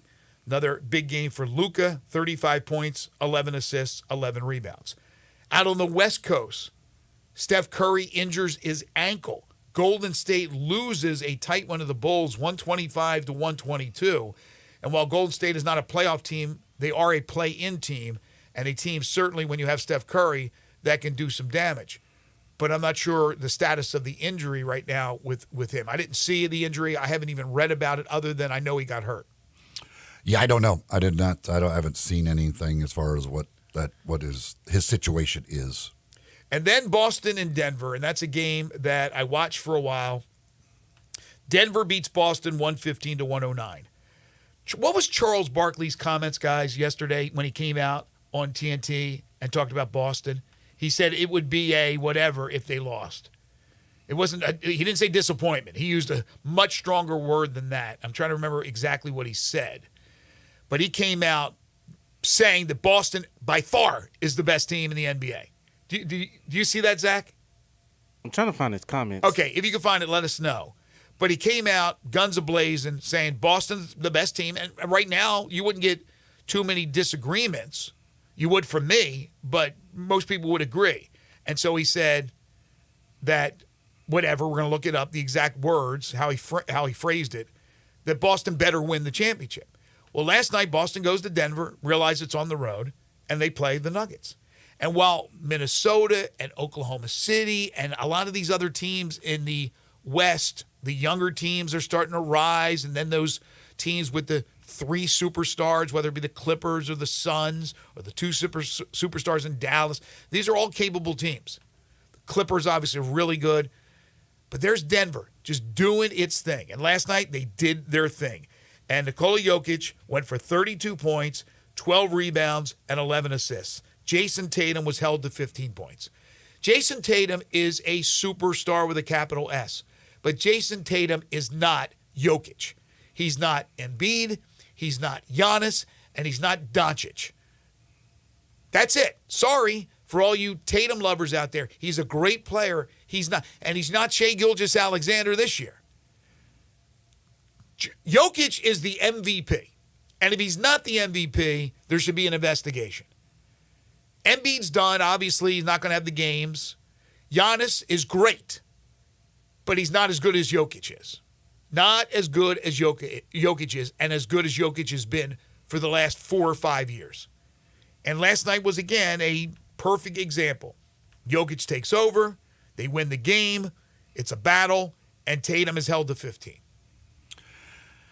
I'm trying to find. They were talking the other day on, I think it was on NBA TV. I didn't realize, but Jason Tatum's numbers in clutch situations are really bad, which I did not know. Last night he had a wide open 3 late in that game a chance to give them the lead that he missed. Weird. He only took like 13 shots last night, and like Brown took like 29 and Porzingis took 23, I think it was. But he only took 13 shots. I was like, what the heck? I'm trying to find his. Yeah, okay, so in clutch situations, which the NBA defines as last 5 minutes, the margin under or within 5 points. Jason Tatum is shooting 26% from the field and 22% from three-point range.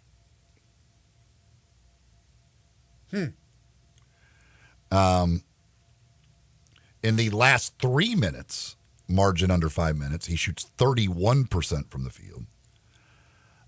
In the last minute of the game, under 5 points, 27%. In the last 30 seconds of a game with the margin of 3 points or less, his field goal percentage is 14%. And he shoots 0%. Well, he hasn't even attempted a 3 in that situation. Although last night, how much time was... No, there was like 40 seconds left when he attempted out last night, so that would not have qualified in that thing. But, I mean, he is in clutch situations, he is a terrible shooter, which I had no idea. So they were going over the other day on the one of the programs on ESPN. I was like, wow, I had no idea that Jason Tatum, like, in those situations, is just really bad at shooting the basketball. That's just this season? Yes. So maybe it's an anomaly. I don't know what his numbers have been in the past as far as clutch situations are concerned. I would imagine they were pretty good, or people would have been lambasting him over the years. Maybe it's just one of those off years as far as clutch, but that is another example. When is Jokic not clutch? When is Giannis not clutch? When is Doncic not clutch?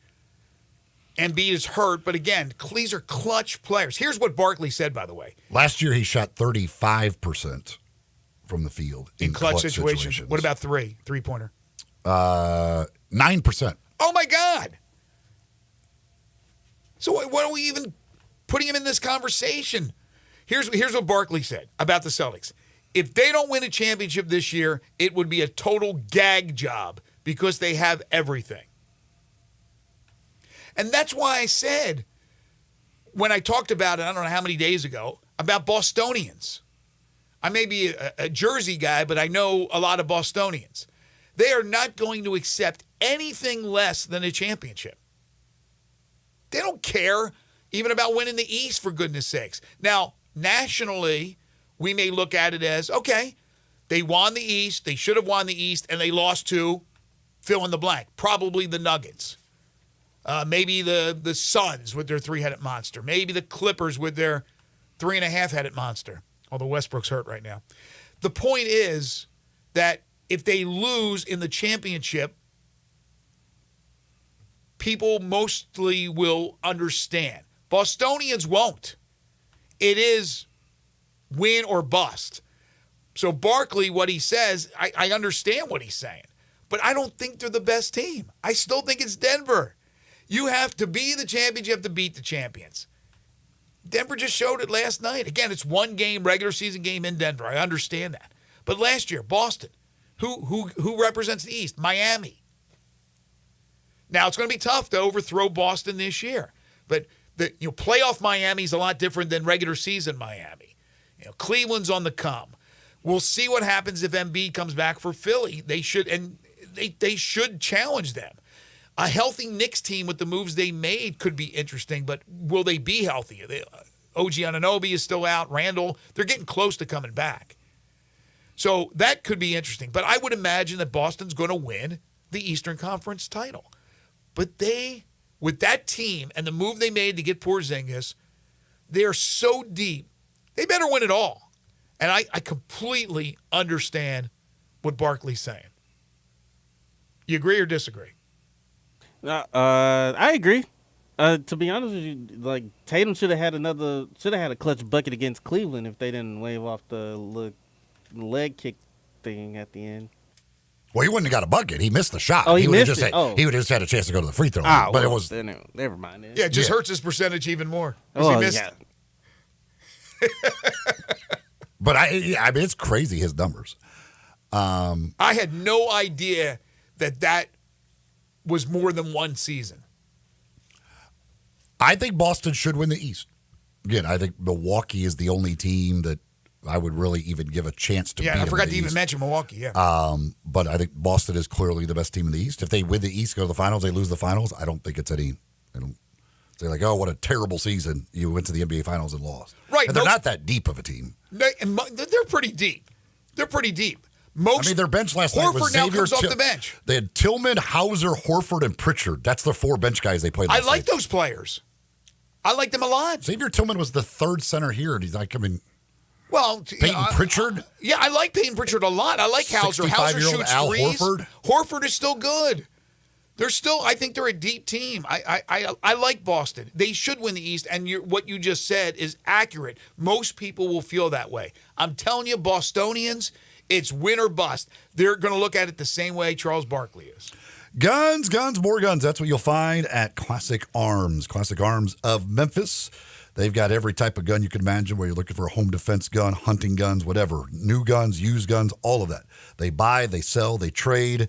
They've got it all for you at Classic Arms. Guaranteed lowest prices in town. They're the only gun importer here in the Mid-South.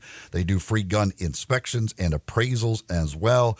They do it all at Classic Arms of Memphis. They've got all the top brand names like Glock and SIG, Colt, Ruger, Smith & Wesson, Browning, Beretta, Benelli, Remington, Winchester.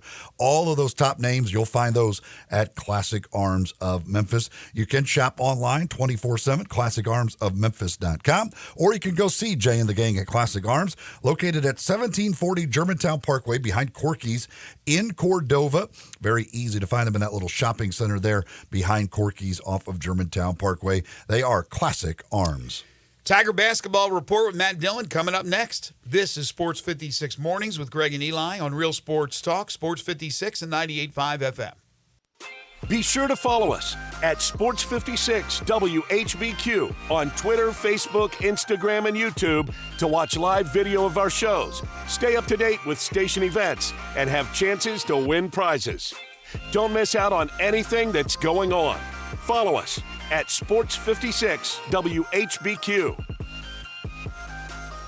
When the weather gets better, I found a new place to really soak it in. It's the patio at the Commissary in Collierville. We all love the delicious Memphis-style barbecues. You can begin your barbecue fest with some great appetizers like the cheese plate or the tamales or the barbecue nachos. Oh, those smoked chicken wings, they're terrific too. Then dig into the ribs or the barbecue shoulder. Get it chopped or pulled on a sandwich. A big sandwich, or you can get it on a plate. You've got choice, and you've got choice in places. Don't forget the Germantown Commissary as well. Comes with beans and slaw, deviled eggs they're famous for. And Brad, you can even order by the pound, a 6-pack or an 8-pack or even a 12-pack. The Boss Man salad, the chicken plate, the barbecue shrimp. There's something for everybody, and those great desserts. The best icebox lemon pie anywhere. Or my favorite, the banana pudding. Check out the patio, TVs for sports, and music on the weekends. You love the Commissary.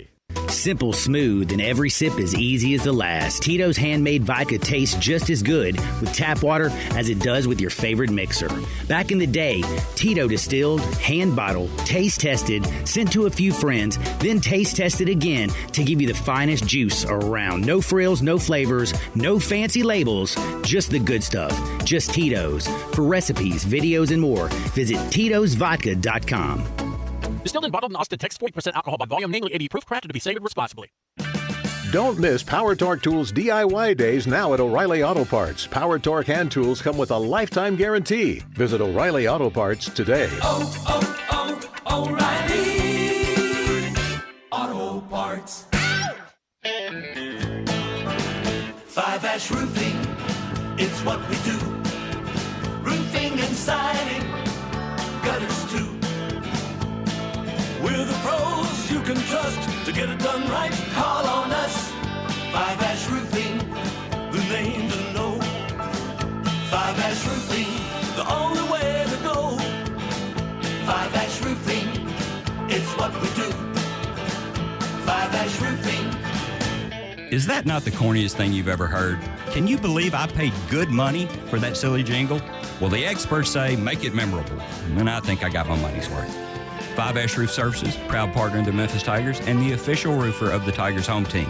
Five Ash Roofing, 367-0050 or memphisroofer.com. 367-0050 or memphisroofer.com. Five Ash Roofing, it's what we do. We're here for you. If you love sports and Mexican food, you can get the best of both at Los Cabos Mexican Bar and Grill on Summer near Graham. Watch all the big games on all the big TVs on all the walls at Los Cabos and enjoy premium tequila shots anytime for just $5.50. Celebrate every day with lunch specials from 10 to 3 and happy hour from 3 to 8. Lunch is just $6.75 to $10.99 and margaritas start at $3.99. Experience real Mexican cuisine along with great sports at Los Cabos on Summer near Graham. This Sports 56 traffic report is brought to you by Luttrell Building. They keep you moving. Sports 56 traffic.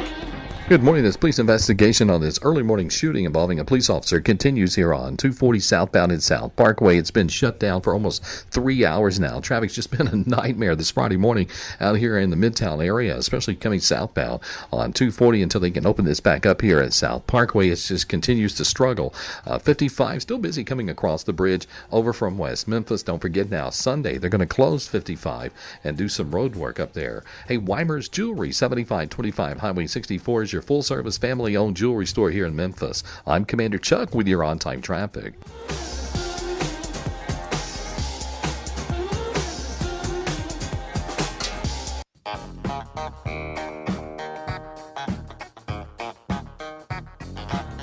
Now back to Sports 56 mornings on Sports 56 and 98.5 FM. This hour is brought to you by James Gaddis Jewelers. Don't you just love it? Here once again, Greg Gaston and Eli Savoy.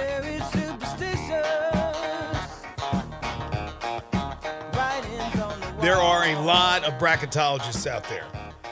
Jerry Palm, who of course comes on our show every week. There's Joe Lenardi. There's Mike DeCourcy, who's on with Wola all the time. There's Dave Ahman from Bracketville. And this morning he has put Memphis in his first 4 out. I haven't seen the latest with Jerry or Lenardi or DeCourcy or any of the others. Kerry Miller is another one who was on with us yesterday as far as putting brackets together. When it comes down to it, they won't be in that room deciding who will be in the field. So it really doesn't matter when it's all said and done. But it's nice and it's interesting to talk about. But Ahman has Memphis in with Iowa, Providence, and Colorado in his first 4 out. What would a win mean on Saturday against Florida Atlantic tomorrow morning at 11 a.m.? Well, it's time to talk more about the Tigers with Matt Dillon. It's time to talk Tiger hoops. It's the Tiger Basketball Report with Tigers radio analyst Matt Dillon. The Tiger Basketball Report is brought to you by Central Barbecue, La Guadalupana, Car Corner on Mount Moriah, Dave & Buster's, Colettas, Vin Schwanger Glass, and Los Cabos on Summer Avenue. Now, here's Matt Dillon with Greg and Eli. He is Tigers basketball radio analyst, the historian, the professor. He is Matt Dillon, who joins us from beautiful Boca Raton. And we say beautiful for every place that we have a guest at, including John Varlas earlier today. Matt, who was in Murfreesboro. Beautiful Murfreesboro. When I say beautiful Boca Raton, I ain't kidding. Is this your first visit to Boca? No, we played in the bowl game down here, remember, in Norvell's. Oh, that's right. Before I became the sideline reporter. Absolutely. Right. Beautiful area, isn't Western it? Kentucky. Yeah, it's beautiful, man. I'm looking at an Olympic-sized pool out of my room. I'm on the 4th floor here, and people splashing around already in the sun, so I may have to go down and try it out this afternoon. It's going to be 85, 86 degrees here, so pretty nice, man. Not too bad duty. Well, it's raining here in Memphis. Matt, if I'm not mistaken, you looked up and found out the last time the Tigers had 3 guys score 25 or more points in a game. Yes, I did. 24 times, actually. Wow, You know, that's I told you it that's a lot happened. more than I would have thought. And when was the last Yeah, time? well, but think about that. It's all the way back to the first year. So that's really not many times when you think about it. When you look up all these, facts and things, and had a bunch of people. It's funny. We had one game. Of course, I looked at 25 or more. There was a 26, 25, and 24. There was a 25 and 224. So a couple just missed it. Mm-hmm. So there's been a lot of stuff happening. But three guys with 20 or more, 24 times. That's really not a lot when you consider how many games the program's played. Well, when was the last one? You know what? When was the last time? Well, the other day, the last at home. I mean, before that. This was the first time since when? Yeah, we were trying to figure it out. That was the question after they did that this last game. We were wondering when was the last time they had three guys with 25 or more. Well, let me tell you what, it was back in the 1950s. So let me tell you that. It was a long. That's what I figured. Wow. I figured it had to be a long time ago. Yeah, it was a long time, and actually they had twice in 1 year, which is interesting. So that was 1956 and 57. So they played a game actually at Trenton, Tennessee against Union, and they had actually three guys in that game. And then the January of 57, they had another game and had another in the 57. Almost that was the one that missed it by one. So it's been back in the 50s. I'm not going to compare this team to the teams 70 years ago, but I'm just curious if you also happen to look if the Tigers, when they had that situation with three guys going for 25 or more points, did they win the games? Win the majority of the games? Yes, they won all three. Absolutely. Okay, so maybe that's something. Was it the same three players? Yeah. Okay. Something really funny about it, though, the scoring in the 50s was incredible. I mean, it's amazing. Think about it. You could hold the ball back. You didn't have a three-point line, but those teams scored a lot of points back in that time. So I don't know if they played fast or whatever, a little before my time, but they put a lot of points on the board during that era. The Will Fongs and the Forrest Arnolds and the Orbing Arnolds and all those guys that played back during that time. Elmore Fortner is another guy that was a good player back in that time as well. So they put a lot of points that you think would be, would be a lot of low-scoring games.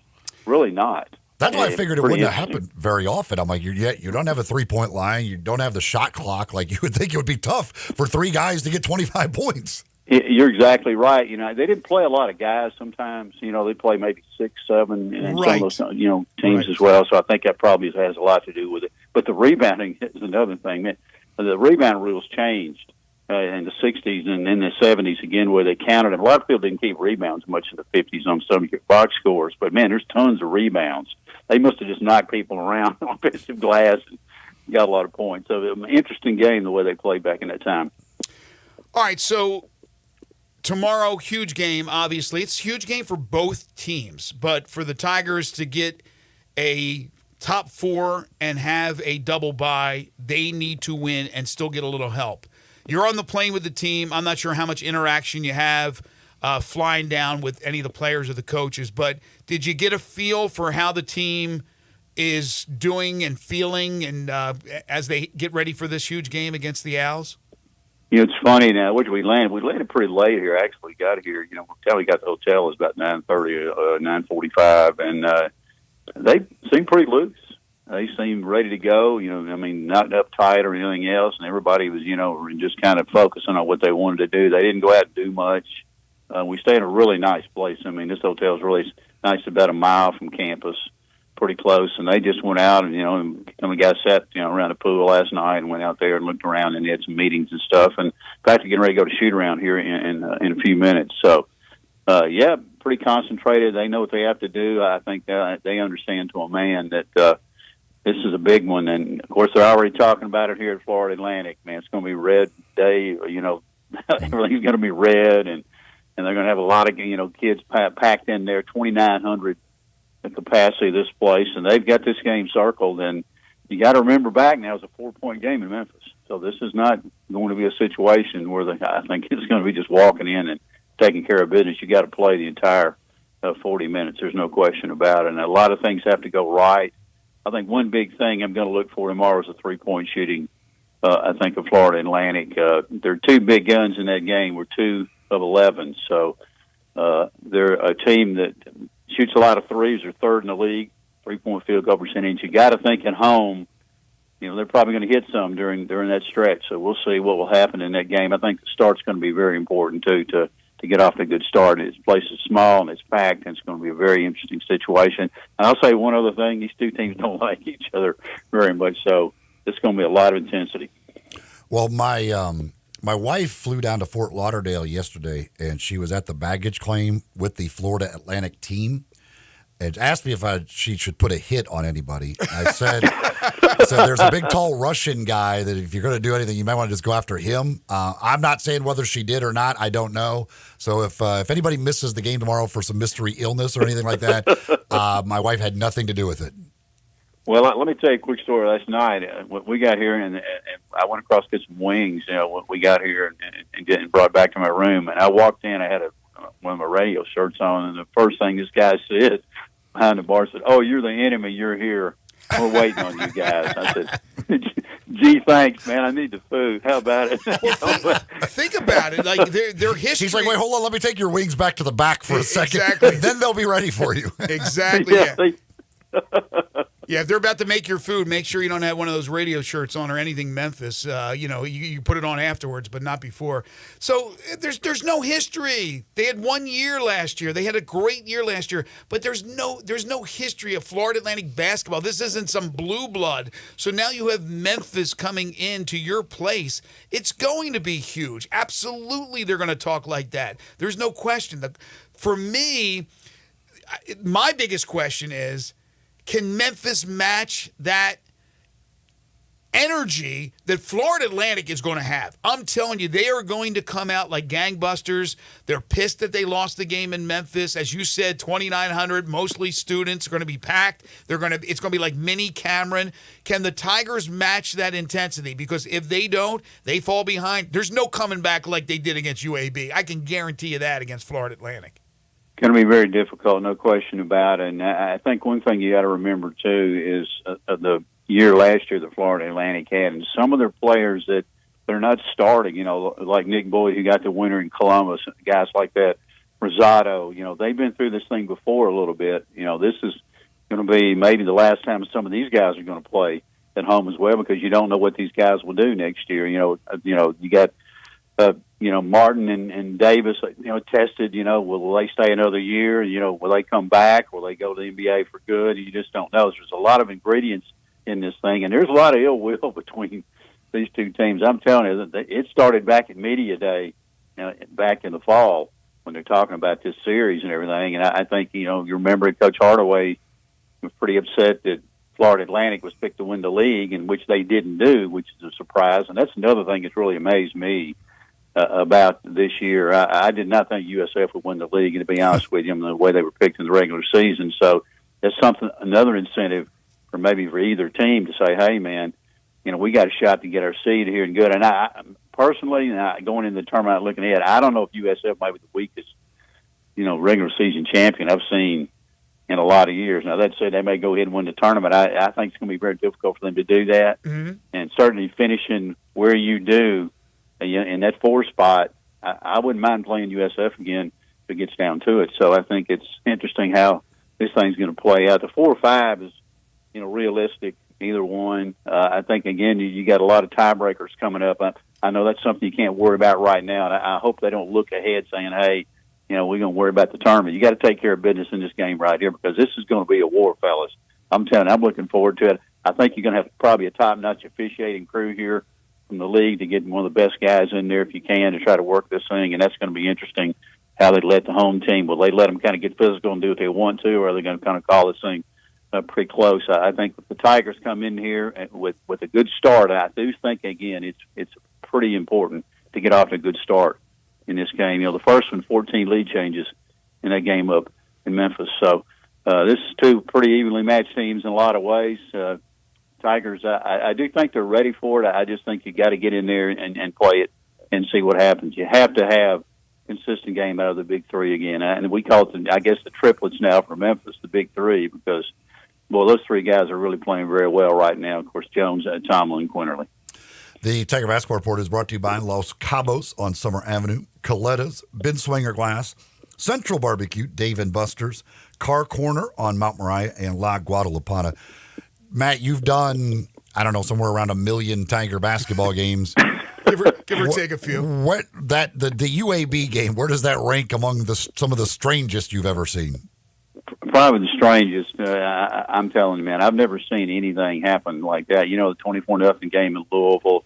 Had another one time they were down by 20 and almost came back when Coach Finch was there, but nothing coming back like this. I mean, I've never seen a game change as drastically, I think, my career as I did the other day. And boy, you could feel it once it started, man. It was going like a rock going down a hill, man, on an avalanche. You just couldn't stop it. And very surprising the way Andy Kennedy reacted. You don't see that out of him a lot. I think he kind of felt this happening and had to do something. And boy, he said the magic words, and that was it for him. And of course, again, you got a chance maybe playing UAB, how this thing finishes. So that would be a very interesting matchup as well in the tournament. Yeah, but I've never seen anything like that, Eli, to be honest with you. Once that momentum started, boy, it was just like a wave, and there was nothing they really could do about it.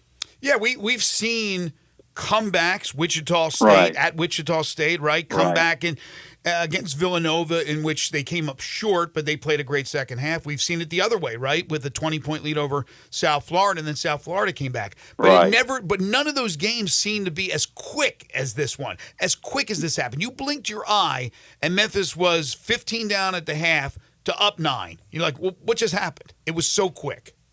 Well, you wonder about it. Not much was said, supposedly, at halftime in the locker room. So I think they got together and realized, hey, well, we got to get this thing together. But I've never seen a team absolutely helpless as UAB was the other day. They couldn't do anything to stop it. I mean, sometimes you call a timeout and you slow it down. Man, they called a timeout and it still kept going. So what a tremendous performance. Can you repeat that here if you get into a situation? And I'm not saying being 20 down or whatever, but can you come back? Because you're going to take some punches in this game. I think that's a big thing to realize. There's going to be ups and downs, games of runs, but just the start, to me, fellas, is going to be very important. And guarding the three-point line, I think that's tremendously important. That's been a problem at times for the Tigers, and it's also a very good rebounding team. They're a club that is second, in the league in rebounding, and they a lot of points, 16th NCAA in scoring. So you got to play solid defense as well. You got to turn them over too. That's another key. Make them turn the ball over and be comfortable at home. Can you do that? That's a big question because these students are going to be right close to you. Yeah, two things I wonder about this game going in. One, with the success that Memphis had in the second half of that UAB game, when Penny got rid of the help defense and went strict man-to-man, stay on your guy, will he start the game that way, or will he go back to that help defense stuff? Or I think he's going to be man-to-man. Good. I mean, I think I really do. Hey, you're going to man up and see what happens. Yeah, I've been calling for that all season long. I mean, and then the second thing is, if you're Dusty May, don't you go inside the Golden early and see if you can draw some fouls against Naquan Tomlin and against Jourdain, because Memphis did a good job in not committing those fouls the first time around. Golden still went 9 for 9. Don't you get that early and then you kick it to Davis and those guys and shoot your threes? No question. That's how you attack it. Absolutely. The first game, there was not a lot of tremendous amount of free throws. 4 teams were already landing 16 for the Tigers, so they're going to try to pound that ball inside. The one positive thing, Golden is not a great free throw shooter. He's less than 70%. I mean, he's average. So, but he gets inside. But he's got a little floater. He's improved tremendously, I think, by the end of the year. Great offensive and defensive rebounder. You're going to pack it in and try to get it to him as well. And I think they're going to drive and kick the ball after the shooters. And, Gaffney is a guy that's a very erratic player, but he's a guy 40% of his shots are threes. Weatherspoon's another guy that can shoot the threes as well. They're third in the league in percentage. So we're going to see what happens. You got to think they would shoot better at their home court, playing in that small environment. So it's going to be very interesting to see how the Tigers react to this thing. All right, we'll let you go. I know you got to go to shoot around, and then it's a day on the beach for Matt Dillon. Yeah, I'm going to have my tan, guys. Exactly. Thank you, Matt. All right, guys, have a great day, man. Let's go Tigers on Sunday. Saturday, man. It's going to be great. You too. Take care.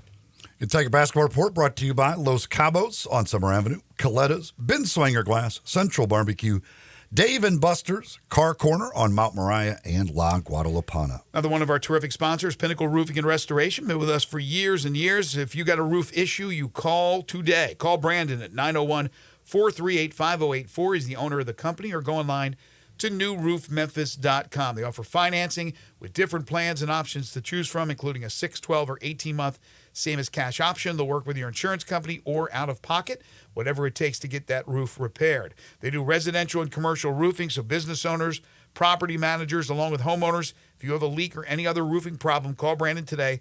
They'll come out and do a free roof inspection. They're licensed, bonded, and insured, and a member of the Better Business Bureau. You get a 5-year labor warranty on the purchase of a new roof, and all their work is guaranteed. Satisfaction guaranteed, like carpentry work.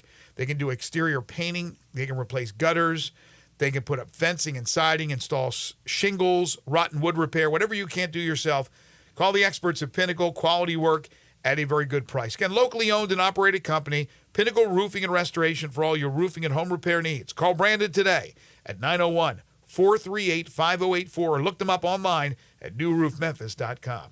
We'll come back, wrap up hour number 2. This is Sports 56 Mornings with Greg and Eli on Real Sports Talk, Sports 56 and 98.5 FM. We are Real Sports Talk. Sports 56 WHBQ. Available on your radio dial at 560 AM and 98.5 FM, as well as around the world online at sports56whbq.com. Take us with you everywhere by downloading the Sports 56 app. And at home, just say, Alexa, play Sports 56. Wherever you are, stay tuned in to Real Sports Talk. Sports 56 and 98.5 FM.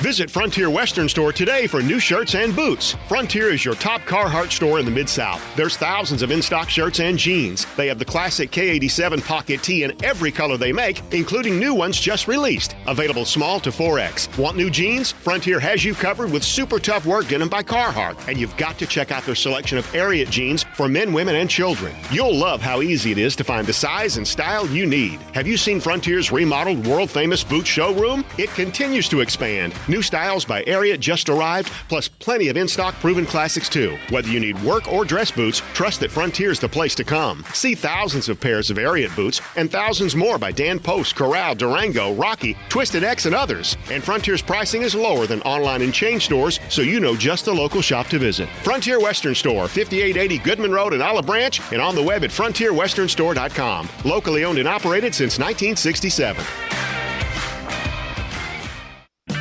O'Reilly Auto Parts can help you find a repair shop with our shop referral program. Stop by O'Reilly Auto Parts or visit O'ReillyAuto.com. O'Reilly Auto Parts. There's something that binds us all. The constant hunger to improve. The obsession with every detail.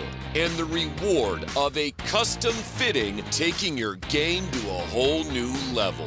We're all bound by 2 words said by golfers worldwide. Schedule your fitting at Edwin Watts Golf Shops. Find your local store at worldwidegolf.com. Get there. Napa Cafe celebrates 26 years in 2024. Hi, I'm Glenda Hastings, owner of Napa Cafe, and I want to thank you for making us part of your dining experiences. Treat yourself tonight with a delightful dinner. Maybe start with an appetizer like our baked sweet peculiar peppers stuffed with goat cheese and mozzarella, finished with basil pistou, and move on to one of our cozy dishes like the double chocolate stout braised boneless beef short ribs with tonkatsu sauce and creamy mashed potatoes, or a fresh seafood dish like our pan-roasted ginger buttered sea bass with cilantro soy vinaigrette. I get hungry just talking about it. Don't forget about dessert, our famous sweet buttermilk pie with brown sugar sauce, or drink your dessert with one of our signature dessert cocktails, like the lemon cheesecake martini, lemony, icy, frothy, and dusted with graham cracker crumbs. Napa Cafe, open Wednesday through Saturday for dinner starting at 5 o'clock. For reservations, visit our website at napacafe.com. Come join us as we celebrate 26 years of Napa Cafe. We can't wait to serve you.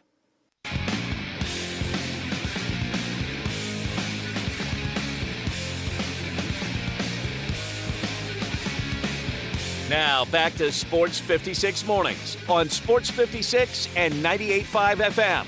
This hour is brought to you by James Gaddis Jewelers. To reveal the full spectrum of its dazzling color. Here once again, Greg Gaston and Eli Savoy. Matt was not joking about the points they were scoring back in the 50s.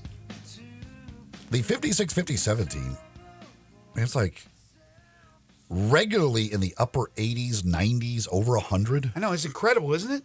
The lowest point total they had the entire season in the 56-57 season was 68 points, which I would have thought would have been a ton of points to be scored in that era of basketball. I'd have thought, oh, you got 68. Like, dude, that's unbelievable.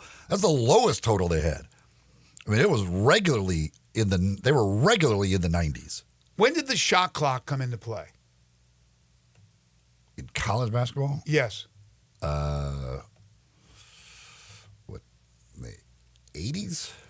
Had to be a little earlier than that, but I mean, there's no shot clock, there's no 3-point line, and they're putting up those type of numbers?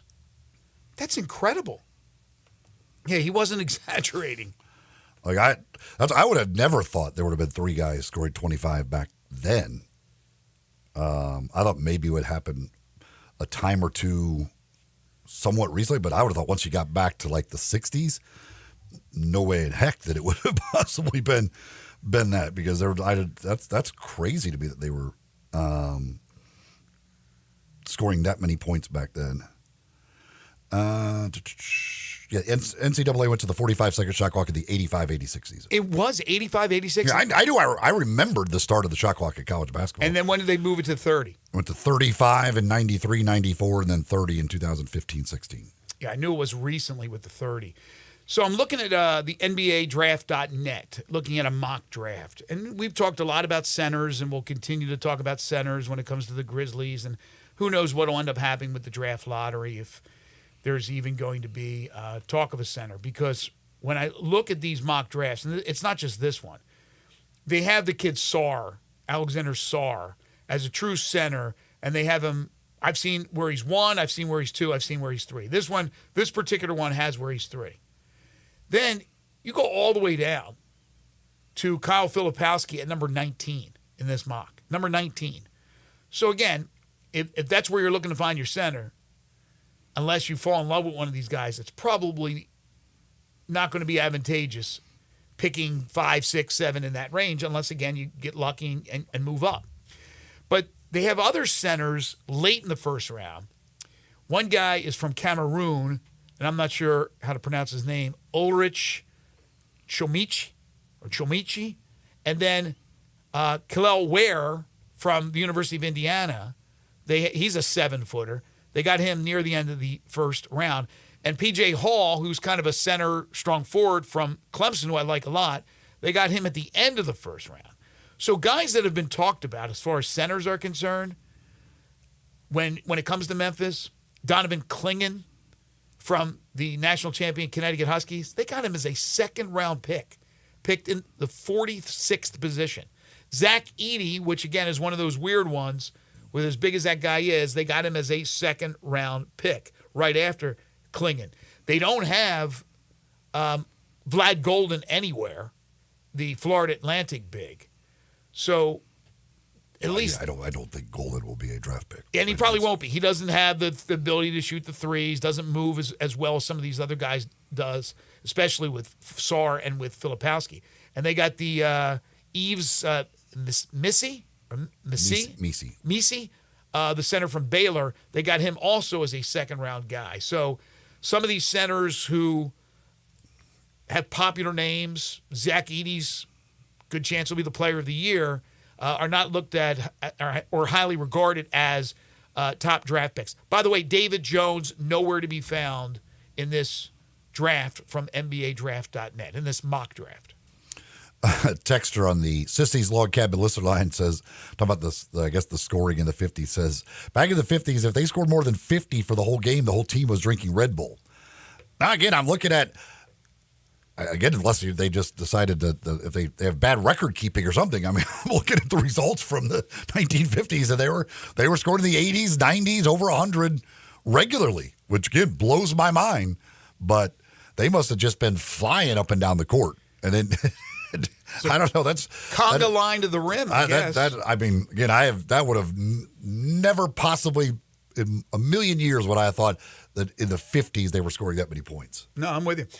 From the NFL, Diana Rossini is reporting that former Bronco quarterback Russell Wilson will travel to Pittsburgh for an in-person visit to meet with the Steelers front office brass and head coach Mike Tomlin. They're expected to gather in the next 24 hours. That seems to be probably the most prominent destination for him. It's one of them. It's a possibility. I don't think he'll end up there, but. Do you have a guess on where you think he'll end up? I said the other day, the Raiders. Oh, that's right. You did. The Raiders. Monday, by the way, begins the legal tampering portion of the. Legal tampering. I love of all. I'm a big fan of the illegal tampering. Just come up with a better name for the little 2 day. Legal tampering is the dumbest thing to call it. I know. Just call it the negotiation period or anything else. But why call it legal tampering? Why bring the word tampering into it? First of all, if it's legal, it's just dumb to say. Hey, we got the legal tampering. Well, then you start thinking about the illegal tampering that goes on a lot. Well, they've been tampering all year. If that's the case, especially at the combine, they got all the big wigs under one umbrella. And don't get me started now with collegiate sports, with football and basketball, and about tampering. Come on. I mean, it's a whole new world. A whole new world. 2 hours in the books. Hour 3 coming up. Aaron Torres joins us to open things up from Fox Radio. We'll talk to him about the college basketball world. We got 10 in a row as well in hour number 3, the game show that has swept the nation. Stay tuned. This is Sports 56 Mornings with Greg and Eli on Real Sports Talk, Sports 56 and 98.5 FM.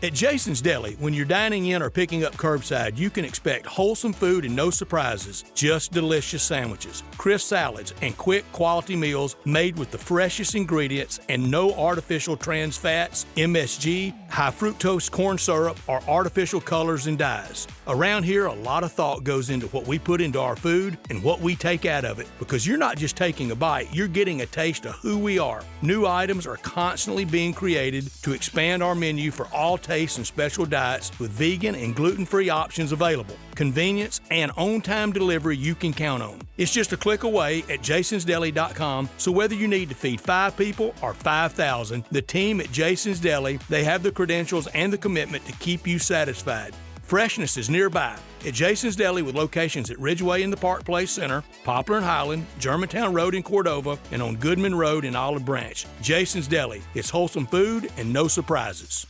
Guns, guns, and more guns. Over 700 firearms in stock. Home defense guns, old guns, new guns, used guns, big guns, little guns. Every gun you can think of, Classic Arms has them. All brands like Glock, Sig, Colt, Ruger, Smith & Wesson, Browning, Beretta, Benelli, Remington, Winchester, and more. Guaranteed lowest prices in town. Only gun importer in the Mid-South. Free gun inspections and appraisals and free bore sighting for the upcoming deer season. Shop online at ClassicArmsOfMemphis.com or visit Classic Arms at 1740 Germantown Parkway behind Corky's Barbecue in Cordova. When you think about insurance and you want great value without sacrificing great service, I want you to think one place, the Eflin Insurance and the entire Eflin Insurance team. Matt and his group of professionals will access 10 leading companies to find the right home and auto program that fits your budget and your absolute needs. The Eflin Insurance team, the number 386-GER, 386-4777. Savings. Now that's speaking the Lowe's language. And with My Lowe's Rewards, your savings just keep coming. Save money with member-only offers and earn points when you shop. More points equal more rewards just for you. Because Lowe's knows you earned it, literally. Learn more about our new loyalty program at Lowes.com/MyLowe'sRewards. Program subject to terms and conditions. Points are awarded on eligible purchases. See Lowes.com/terms for full details. Subject to change.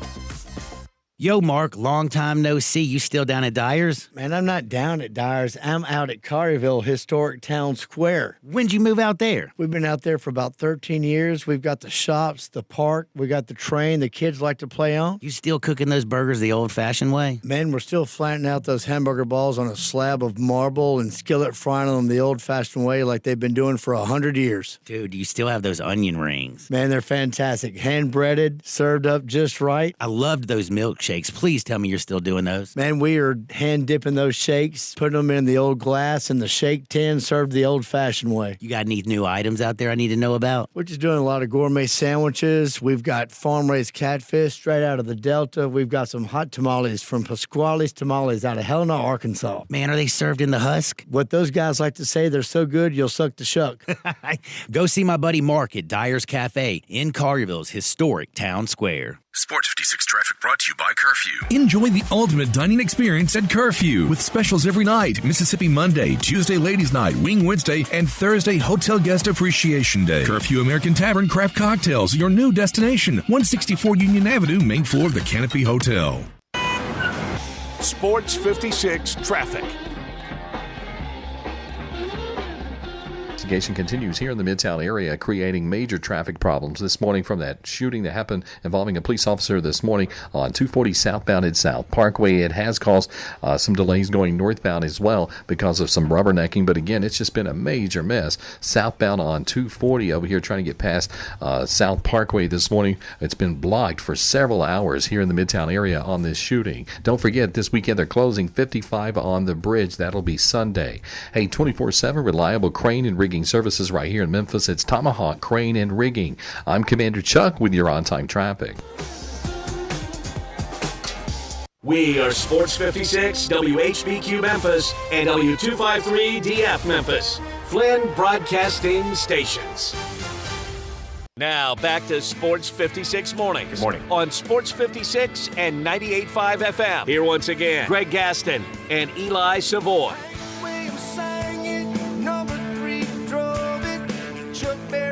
Final hour for us this week here on Sports 56 Mornings. We welcome you back to the program, the Friday, March 8th, 2024 edition. Greg Gaston, Eli Savoy, Zach Boyd with you from the Family Leisure Studios. Family Leisure, 2120 Whitten Road, just north of I-40. 59 degrees, cloudy skies, been raining off and on this morning. Rain is still in the forecast for this afternoon, possibly some thunder showers, looking at a high of 66. Then tonight, we're going to get down to about 50 degrees for a low.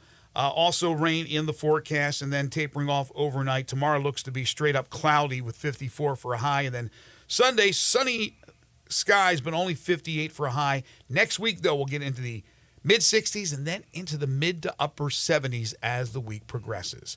Without further ado, as promised, time to talk some college basketball. We do so with one of our favorite guests.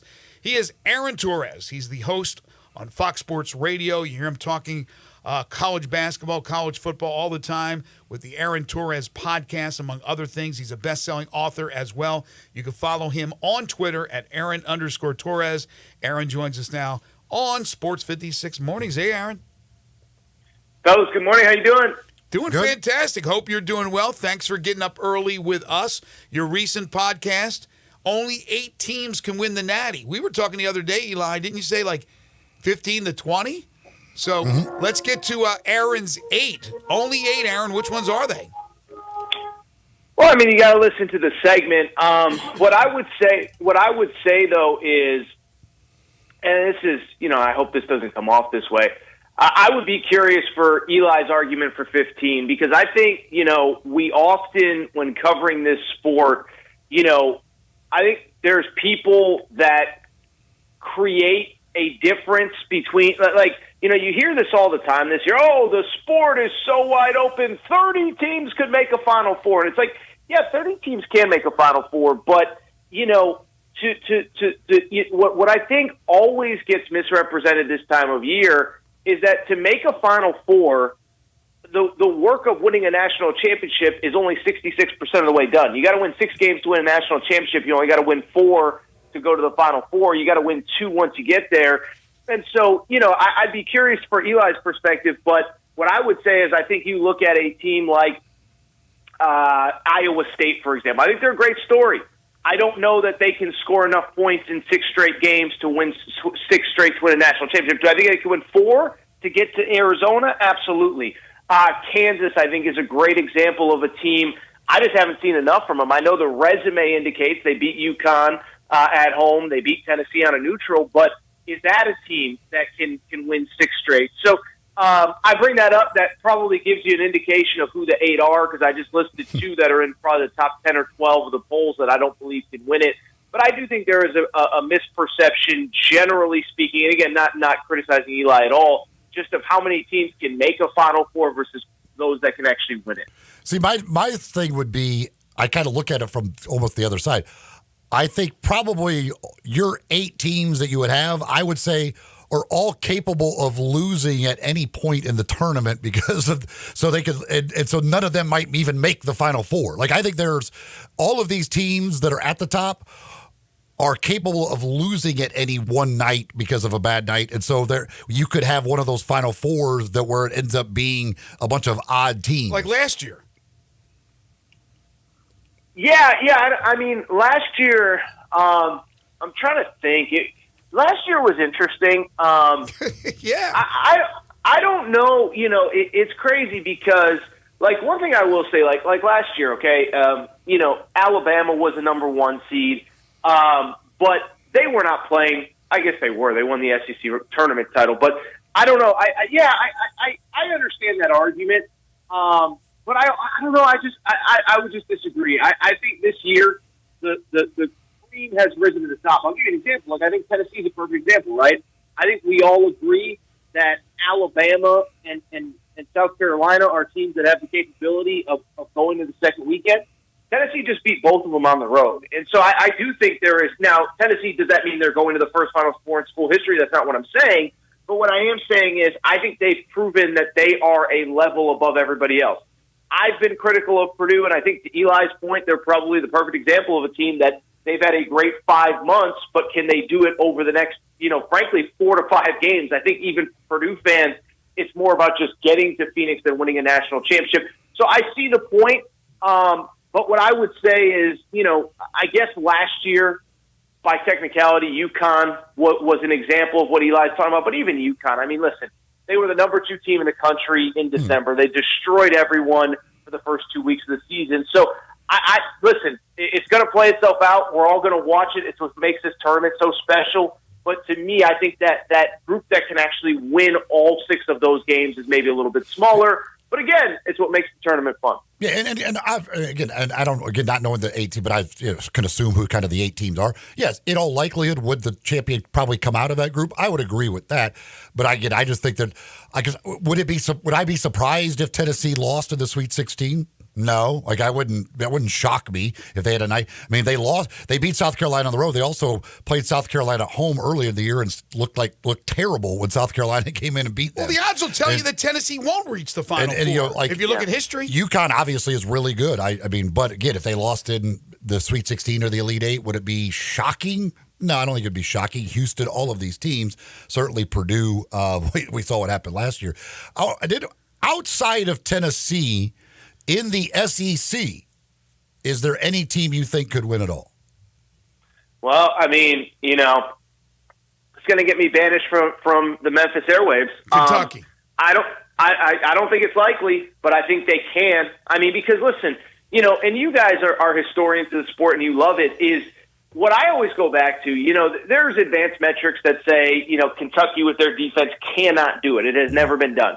And so, to Eli's point, I think Kentucky's the type of team that could be a 4 seed against a Houston and put up 98 points to win. And so why I do think Kentucky is probably in that group is because one of my beliefs, and I've said this on my show a million times, but to win a national championship, really, I look at teams more with the propensity to be able to score points as opposed to be able to stop points. And why I do that, I remember the year that Virginia lost as a 1 seed in the first round of the tournament. I remember talking to an assistant coach who had been part of national championship teams previously, the day after they lost. He said, the way that team is constructed, they'll never win the national championship. Now, they won it a year later, but DeAndre Hunter, who was a lottery pick, didn't play in 18. They won it with him in 19. But why he said that was, what he said was, he said, Aaron, he said, when you to win a national championship, you have to win 6 games against 6 different teams from 6 different parts of the country that play 6 different styles of basketball. And he's like, and the way Virginia plays, you can't just try to win every game 64-62. Eventually it's going to catch up with you. And so to bring that full circle back to Kentucky, that has always stood with me, is that I get that defense probably wins championships, but there is going to be a game that doesn't matter how good your defense is, you're going to be dragged into a game where you got to score 92, 94, 87, 106 points in overtime, whatever it is. And Kentucky has that ability to do it. And so, again, I don't think that it's likely, but when I do look at this Kentucky team, I do think they're capable because they can put up 100-plus points on pretty much everybody. And I think more importantly, they have 3, 4, 5 different guys that can take over a game over the course of a game. So I wouldn't put them as a favorite. Yeah. But, spoiler alert, they are one of the 8 that I do believe can win. They can definitely score. There's no doubt. First of all, I agree with you 100% with Kentucky, 100%. But Kentucky's one of those teams. I wouldn't be surprised they got knocked out the first weekend or made it to the Final Four. And your point is well taken last year when we think about San Diego State. They got to the promised land but couldn't finish because they were more defensive oriented and couldn't keep up with the scoring of UConn. This year we have a team that's interesting in Houston. Houston is known for its defense, but it seems like they're scoring more this year under Kelvin Sampson. How do you see Houston, which again has been known more for its defense? Yeah, I think they're a really interesting one, and it's funny because, we talk about a team like they're a perfect team. Last year, it was like, exactly what Eli was talking about. They were a 1 seed. They had all the metrics of a 1 seed, but you kind of watched them, and you felt like something was a little bit missing. I mean, whatever. And so to bring it full circle this year, I do think I think they're awesome, and they're awesome. Oh, wow, I think they're awesome. They're the number 1 team in the country. Amazing insight by me. That's what you bring me on here for. But no, I think what you said, Greg, is really important. Is that they have been known for defense historically. But Jamal Shedd's playing like an All-American. And then I think the other thing is L.J. Cryer, the transfer from Baylor, he was brought over to add scoring pop because they just did not have enough in that backcourt. And the last 3 games, he's had 20-plus points. And I think the other thing, too, is I do think that, listen, I don't think you have to be in a power conference to win it all. Gonzaga's played for 2 titles, et cetera. And I'm not criticizing the AAC, which I know is like, your guys' the league that you cover closest.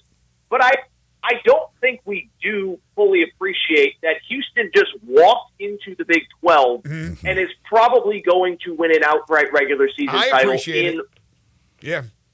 Yeah, no, I just, it's like, oh, they're Houston. They've been awesome. They've made a Final Four. This shouldn't be surprising. It's like, no, you know how hard it is to just walk into the Big 12 and win the regular season title. Now, they haven't clinched it outright. They have to beat Kansas this weekend. But, so, yeah, I think the L.J. Cryer piece, he came to be that guy, almost like when you sign a free agent in the NBA or Major League Baseball for a very specific thing. That is what Houston brought this guy in for. It took him a while. He is now playing that role. And so, yes, I do believe they are obviously capable of winning the national championship. Maybe not to win it all, but is there a team that's probably going to be kind of a middle of the bracket team, a 7-8 range, maybe even a 6 that you like that could be one of those that makes a run? Yeah, there's 2 that really jump out, and they both kind of fit the bill of what I said. Is I really like Florida out of the SEC. I don't do like the day-to-day bracket stuff, Eli, but yeah. I think they're trending to be like a 60. But listen. The last probably about 5 weeks, they won at Rupp Arena. They destroyed Alabama at home. They destroyed Auburn at home. And you watch them, they just got really good players. And I don't know if they have a single NBA guy, but college guys, Todd Golden has been very their head coach has been very outspoken about, hey, I believe in this era, we're only recruiting the portal. We're only going to have a veteran roster. Now, look, if a guy grows up in our backyard and he's a top 10 recruit and we think we can get him, we're going to go after him. But for the most part, most of our hay is going to be, most of our work is going to be done through the portal. They have an older team that plays very well together. The other one, I just mentioned the Big 12. I don't know if they can win it all, but I think there's something going on with BYU there, another new team to the Big 12. They won at Kansas a few weeks ago. They had Iowa State on the ropes, and they're another one. Listen, I could be overselling this stuff, but I think the ability to put the ball in the basket just travels. And I think that's a team, listen, they shoot more threes than just about anybody. They make a high percentage. All 5 guys on the floor can score. Again, like your guys' point, I don't think they're going to win the national championship, but they're that 6-7 seed. And the other thing is they've obviously been battle tested. Again, win at Kansas, could have won at Iowa State the other day. They almost beat Houston at home. So those are 2 that really jump out to me. That with the right draw, I think they can make some noise for sure. Well, I agree. I've brought up Florida before because I love that backcourt. Me too. They can knock down shots, them, and then they rebound the heck out of the basketball too. Those big guys do. But yeah, I've said if I'm a top seed, I really like. If I'm a 2 seed, I don't want to be seeing Florida as the 7 seed in my bracket. I agree. Real quick, if the Tigers, I'm just curious because I think they kind of fit that bill. Is if they can get into the tournament. They would scare the you-know-what out of me. What do you guys, the last 3-4 games, I know they've been playing much better this after a debacle of a January, but, what do you guys make of their situation? Well, we've seen everything from this team. This has been the quintessential roller coaster season. If they get to the dance, they could do some damage. There's no question I think teams would be a little concerned if they had to face Memphis in an early round game, but can they get there? A win over Florida Atlantic tomorrow gives them a chance, but I still think they'll come up short with an at-large. I think you're going to have to win the conference tournament. Can they? Yes, but it's a lot easier to do it. Well, it's not easy to do it 3 games in 3 days, but it's a lot easier than 4-4. And if they don't get a little help, even if they win tomorrow, they're going to have to play 4-4. So I think it's going to be tough, Aaron, to be honest with you. And I think tomorrow is going to be a big challenge. But if they look great tomorrow in beating Florida Atlantic on their home court, I don't know. And then make a run in the conference tournament, lose a tough one in the championship, they're going to be on the bubble. They're going to give at least the people behind the closed doors something to think about. Yeah, and I think, and first of all, what sucks about being in the AAC is, really those first couple games in the conference tournament, all that can happen is taking a bad loss, right? Like there's no upside to beating a team that's, ranked 187th in the net. Exactly. Tallying wins doesn't help. I'll say this, a couple things. One, I don't know what the answer is. And a few weeks ago I put out a tweet about the net and it was kind of misperceived and I took it down because I didn't really articulate it right. But one thing that has bothered me, guys, is it used to be about getting the 68 best teams into the tournament, and we used the metrics, whether it was the RPI back in the day or the net in this era, to kind of help gauge, okay, who are the 68 best teams? And so what I think has happened, and this is the part that I don't like, is that the committee has basically used the net as a crutch. The net has gone from a tool to help evaluate teams to the be-all, end-all. And so I bring it up for 2 reasons that are particular to this conversation. Is one, I think if Memphis, let's say they go to the championship game, and let's just say they lose to Florida Atlantic, whatever. You look at what they did in, November and December, and I know some of those losses haven't held up well, but if Virginia's on the bubble and Memphis is on the bubble, well, we know who won head-to-head when those 2 teams played. I think that should be weighed more. It's like Memphis tried to win in the out-of-conference, tried to schedule the out-of-conference. They did. They did take some bad losses, but they have some really good wins, too. But the other thing that I think has irked me this year about the bubble conversation, I don't even think it should be a debate.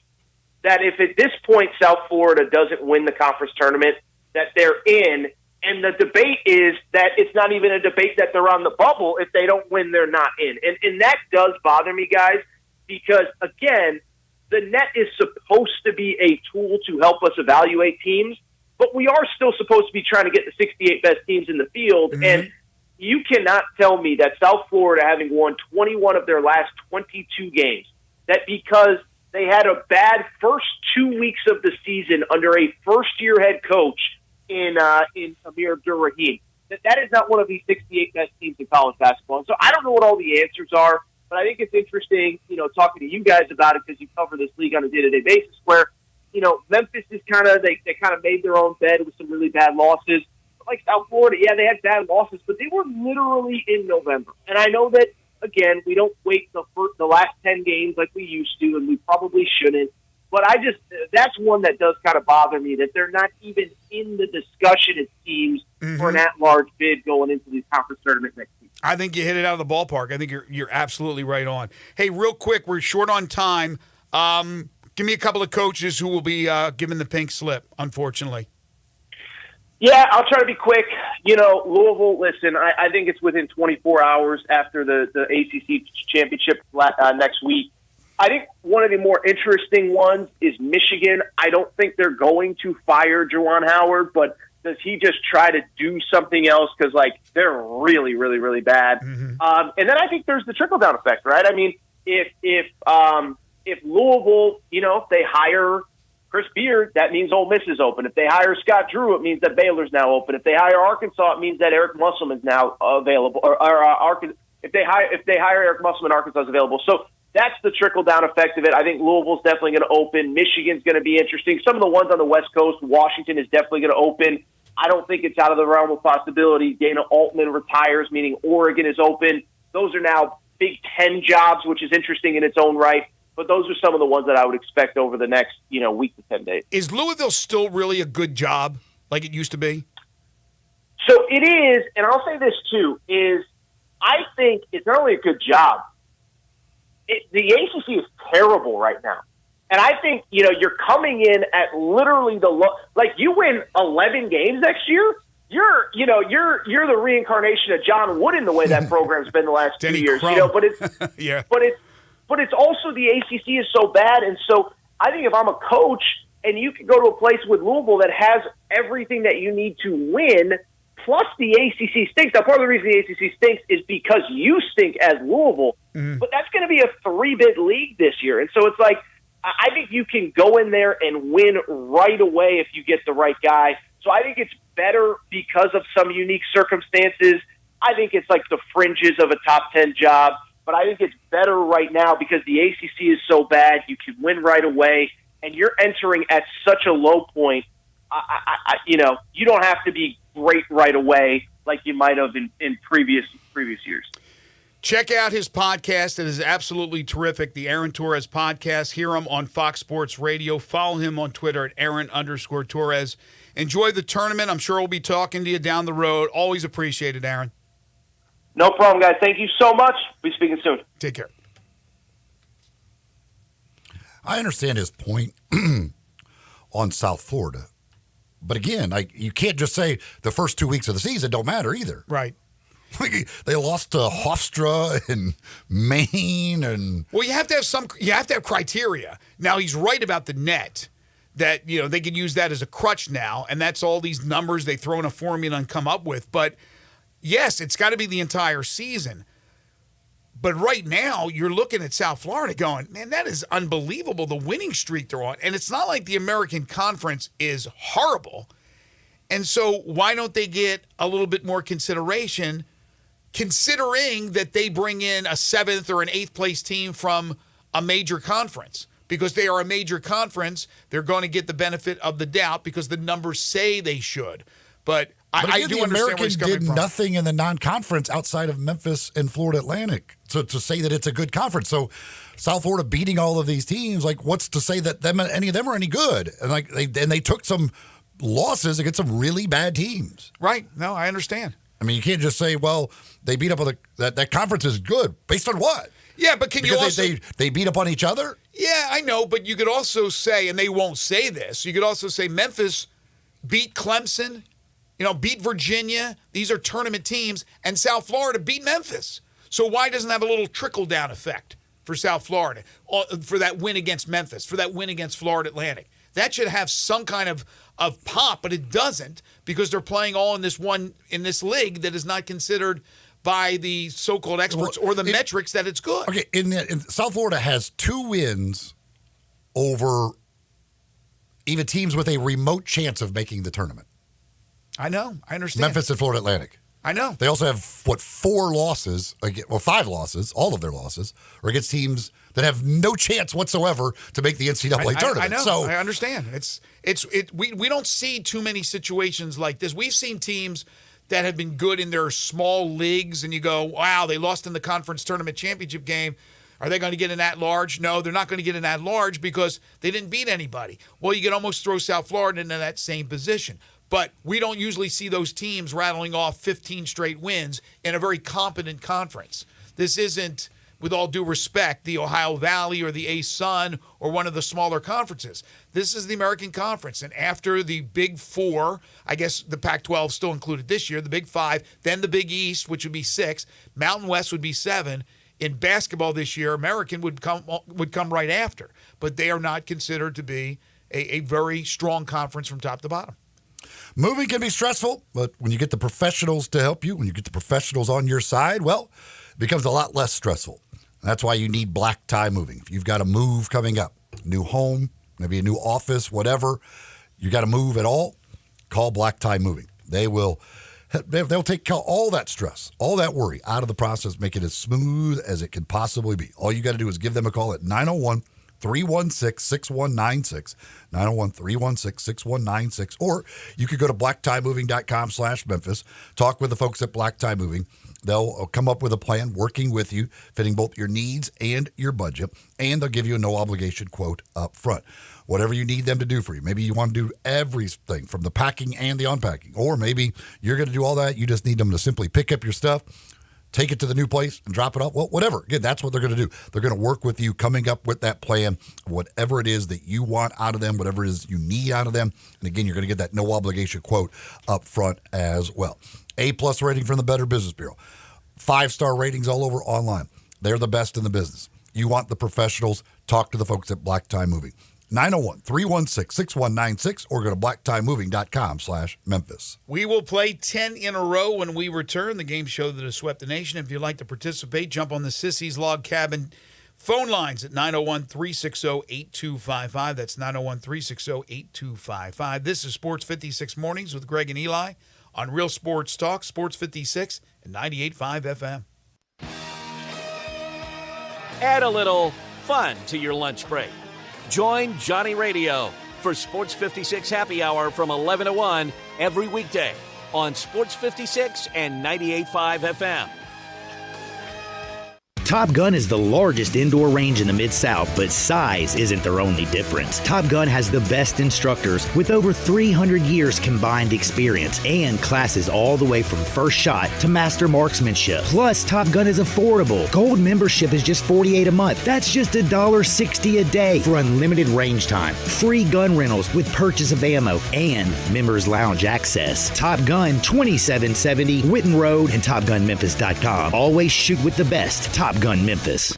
Are you aware? It's patio season. Family Leisure sure is. That's why they have factory direct pricing on swimming pools, spas, and even, yes, patio furniture. Yes, sir, it's indeed patio season. So come by Family Leisure and check out all the brand new 2024 patio furniture sets. And with patio season here, you know that pool season will be here before you even know it. So buy now to get in line for your pool installation and get pre-season pricing. Plus, you could save $1,000, $2,000, $3,000, even up to $5,000 on all spas and swim spas. Family Leisure has got special pricing on all in-stock saunas, theater seating, pool tables, and even outdoor kitchens. I love it when it's patio season because of all the fantastic deals that Family Leisure makes available just for you. Family Leisure, Witten Road at I-40, where family and fun come together. Hi, this is Troy Fiveash, owner of Fiveash Roof Services. If you need a new roof for your home or business, we hope to hear from you and will work hard to earn your business. We are experts and certified in residential and commercial roofing, siding, and gutter installation. I have been serving the Memphis area for over 20 years, and now with 2 of my sons working with me, we plan to be here for years to come. So if you need a roof, please give us a call. On a personal note, what a great time it is to be a Memphis sports fan. With the Grizzlies and the Redbirds and 901 FC, not to mention Tigers football and basketball, It's going to be a fun year. Thanks to Coach Silverfield and Coach Hardaway and their staffs for their dedication to the student and athletes, the University of Memphis, the City of Memphis, and us fans. Five Ash Roof Services, a proud partner of the Memphis Tigers and the official roofer of the Tigers home team. Five Ash Roofing, fair, honest, and ethical. 367-0050 or memphisroofer.com. 367-0050 or memphisroofer.com. Five Ash Roofing, it's what we do. We're here for you. Hi, fellas. I'm Bill Russell at Russell Brothers Fine Jewelers, and I want you to know a little bit about Russell Brothers. First of all, we've been in business since 1985 in the same building at 4646 Poplar. That's hard-earned stability. Secondly, we're a full-service jeweler. Yes, we have beautiful jewelry that will thrill your special lady on any occasion, but we also offer the finest jewelry and watch repair services performed by some of the best craftsmen in Memphis. From a simple battery installation to a complete custom remake of a beautiful vintage piece of jewelry, we are experts at helping you take care of your prized possessions. If you have a piece of jewelry that's been in your family for years, you're not sure of its value, we provide appraisal services for insurance, for estates, or just if you want to know what you've got. Beauty, quality, value, and service. You'll find it all at Russell Brothers Fine Jewelers, 4646 Poplar at Perkins. Now back to Sports 56 Mornings. Good morning. On Sports 56 and 98.5 FM. Here once again, Greg Gaston and Eli Savoy.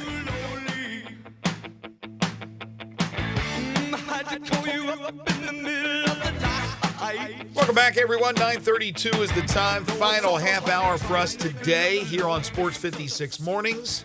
Dave Woloshin will join us from Boca Raton for the Wolo and Friends program from 10 until 11. Of course, the Tigers and Florida Atlantic tomorrow at 11 a.m. So less than 26 hours away from tip-off for this huge game in the American Conference.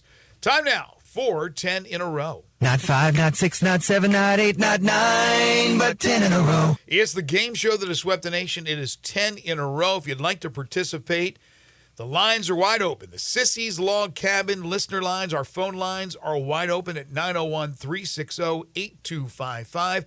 I'll give you the question in a moment. What are the folks playing for? Oh.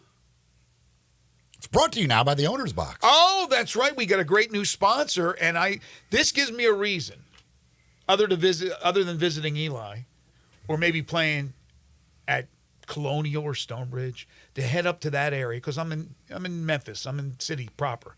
To head up to beautiful Lakeland, and it is a beautiful area because we do have a new sponsor of 10 in a row. It's the Owner's Box. If you're looking for sports in all the wrong places, you need to try the Owner's Box Sports Bar and Grill in Lakeland Town Square. Fun, exciting, friendly, and comfortable with wall-to-wall TVs for all your favorite games just in time for the NCAA tournament. All over the wall, taps for all your favorite beers. Plus, they have non-alcoholic and local craft beers as well. And in front of the wall, a full bar for all your other favorite beverages, including a full wine list. You add in an upscale menu, patio seating, daily specials and events, and you found all your sports in one right place. The Owner's Box Sports Bar and Grill in Lakeland Town Square. If you're there, you know what I'm talking about. If you're not, take the short drive from anywhere in the Memphis area to the Owner's Box. All right, so the prize package that the folks will be playing for today is? We've got a $50 gift certificate to Napa Cafe in East Memphis. We got $25 to Sunrise. Couple of free haircuts from Supercuts, and we got a couple of Malco movie passes as well. Well, nice to hear. Napa, I've been hearing the commercials that they're back. Great restaurant, Napa Cafe. So a great prize package. 360-8255. Here's the question. Top 10 states who have produced the most NCAA men's basketball national champions. Top 10 states. Now, I'm not talking about each individual school. I'm talking about the total amount of national championships that have come from schools in that state. Okay? Top 10 states who have produced the most NCAA men's basketball national championships. For example, Eli, if I asked you Alaska, you would say? I'd probably say no. Yeah, I think you would be correct. It's that easy. 360-8255. The Sissy's Log Cabin phone lines are wide open. if you'd like to participate and play 10 in a row. It's now brought to you by the Owner's Box in Lakeland. 360-8255. Let's go. We need the guinea pigs. We need to get – and you know what? Sometimes those guinea pigs, those first two callers, they nail it. First caller, second caller, they nail it. They don't need no stinking help. I know people are scurrying to try to look this darn thing up. But give it a shot. Doesn't cost anything. 360-8255. Tennessee Titans made some news yesterday. They agreed to, friend of the show, Morgan Cox. They agreed to a one-year deal for the long snapper. Good on Morgan, the ECS product, who's been on our show a number of different times. He's back for another year with the Tennessee Titans. Long career. That's what those long snappers can have. If you're a good one, you can hang around the league for a long, long time. Hey, get your son to learn how to long snap. If you're going to allow him to play football, and hopefully you will, and you're thinking about, well, you know, he's not this, well, can't miss quarterback or whatever the position may be. But you're trying to figure, you know, he wants to play football. He's excited about football. Teach him to be a long snapper. Like you said. It's a good gig if you can get in. Once you're in, you're good. My buddy John Albright's brother Ethan was a long snapper in the NFL for years and years and years. So go ahead and check that out. All right, and check this out. Again, 360-8255. Sissy's Log Cabin listener lines. Our phone lines are wide open to you at 901-360-8255. 10 in a row brought to you by the Owner's Box. Here's the question. Top 10 states who have produced the most NCAA men's basketball national championships. All right, let's get started. David is first up. Hey, David. Hi, David. Hey, guys. How are y'all? Doing fantastic. All right, here we go. Utah. No. Oregon. No. Pennsylvania. Yes. Indiana. Yes. Nevada. No. California. Yes. Michigan. Yes. Arizona. Yes. 360-8255. What a run. See? He almost got it. He was close. Very nice run. Let's go to Dan next. Hey, Dan. Hey, Dan. Hey, guys. How's it going? Going well, thank you. Second list for Dan. North Carolina. Yes. Arkansas. No. Kentucky. Yes. Virginia. No. Connecticut. Yes. Kansas. Yes. Wyoming. No. Ohio. No. 360-8255. We got to the 8th on the list on both those first two calls. That's how good the listeners are, but not good enough. Andre is next. Hey, Andre. Trey? Hey. How are you? Hello? Yeah. Yep. Here we go. Utah. All right. No. Oregon. No. Pennsylvania. Yes. Indiana. Yes. Nevada. No. California. Yes. Michigan. Yes. Arizona. No. Illinois. No. Massachusetts. Who you say, Massachusetts? Massachusetts. No, there's a winner. There's a winner right there. Good. Andre, congratulations, sir. You are a winner. Hold on, and Zach will take care of you. Are you doing second chance? No second chance. No second chance. All right, so we go through list 2. Hopefully you were listening, Eli. North Carolina. I'm going to say yes on them. Arkansas. Yes. No, you weren't listening. Kentucky. Yes. Virginia. No. Connecticut. Yes. Kansas. Yes. Wyoming. No. Ohio. Yes. Maryland. Yes. That's a no. New Jersey. No. Yeah, it's a no. We don't have many choices Who's there. Pennsylvania? Penn, I think, has won national championships in the past. That won't surprise me. I would have said no on Pennsylvania. Let's say Nova. So Villanova here's the totals. Oh yeah, Villanova. That's Villanova, right. right. And Villanova. I guess Temple. Temple used to win. Temple used to be great. I don't know. Can you look I that don't know up if they won about titles or not. Penn and Temple? I don't think Penn State's ever won, but they got a lot of schools in Pennsylvania. Because Temple's one of like winningest programs. But I don't know how many national championships like they won. So here is the rundown of these schools. Okay. If you only have one from your state, you didn't make it. So it had to be 2 or more. So I'll give you some of these. Pennsylvania. Okay, here you go. Pennsylvania. They have 4 championships from 2 schools. So when you look up that second one, it's either going to be, I'm sure it's going to be Penn or Temple. And then, of course, we know Villanova. California's got 15 national championships. They come from 4 schools. I didn't write the schools down, but what would you guess the 4 schools would be? Obviously, UCLA's won the bulk of them.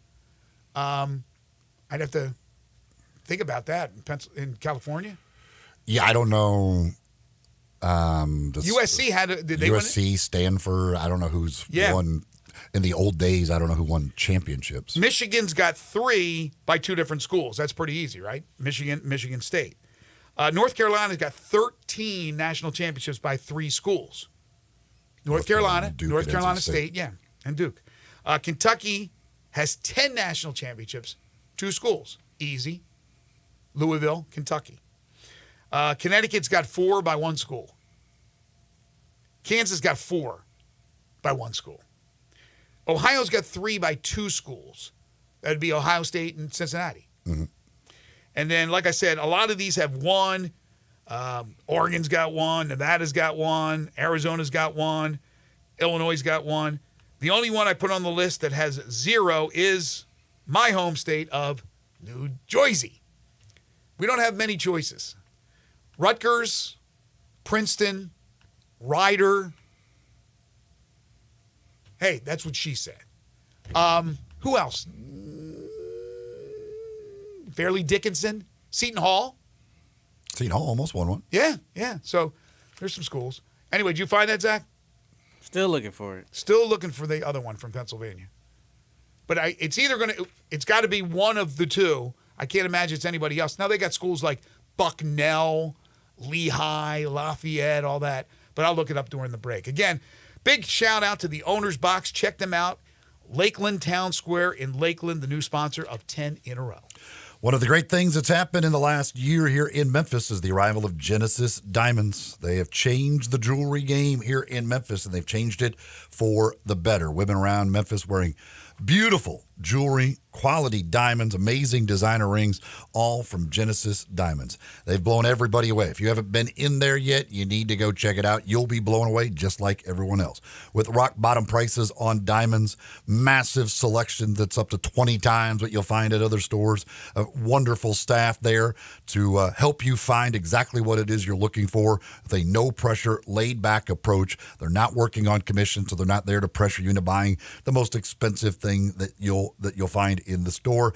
Don't buy any jewelry until you go check out Genesis Diamonds. Whether you're looking for a lab-grown diamond, natural diamonds, whatever size diamond it is, they've got you taken care of. And the designer rings, they've got all of the top designers over at Genesis Diamonds. So whatever special occasion you might have coming up, again, go check out Genesis Diamonds and prepare to be blown away. Genesis Diamonds, Poplar and Perkins Extended. I found it. Oh, my gosh, it's not either one.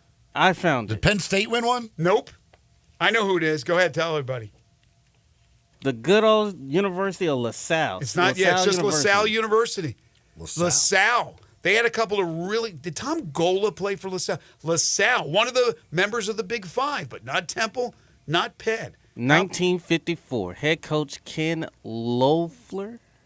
Okay. Am I pronouncing his I name? have no idea.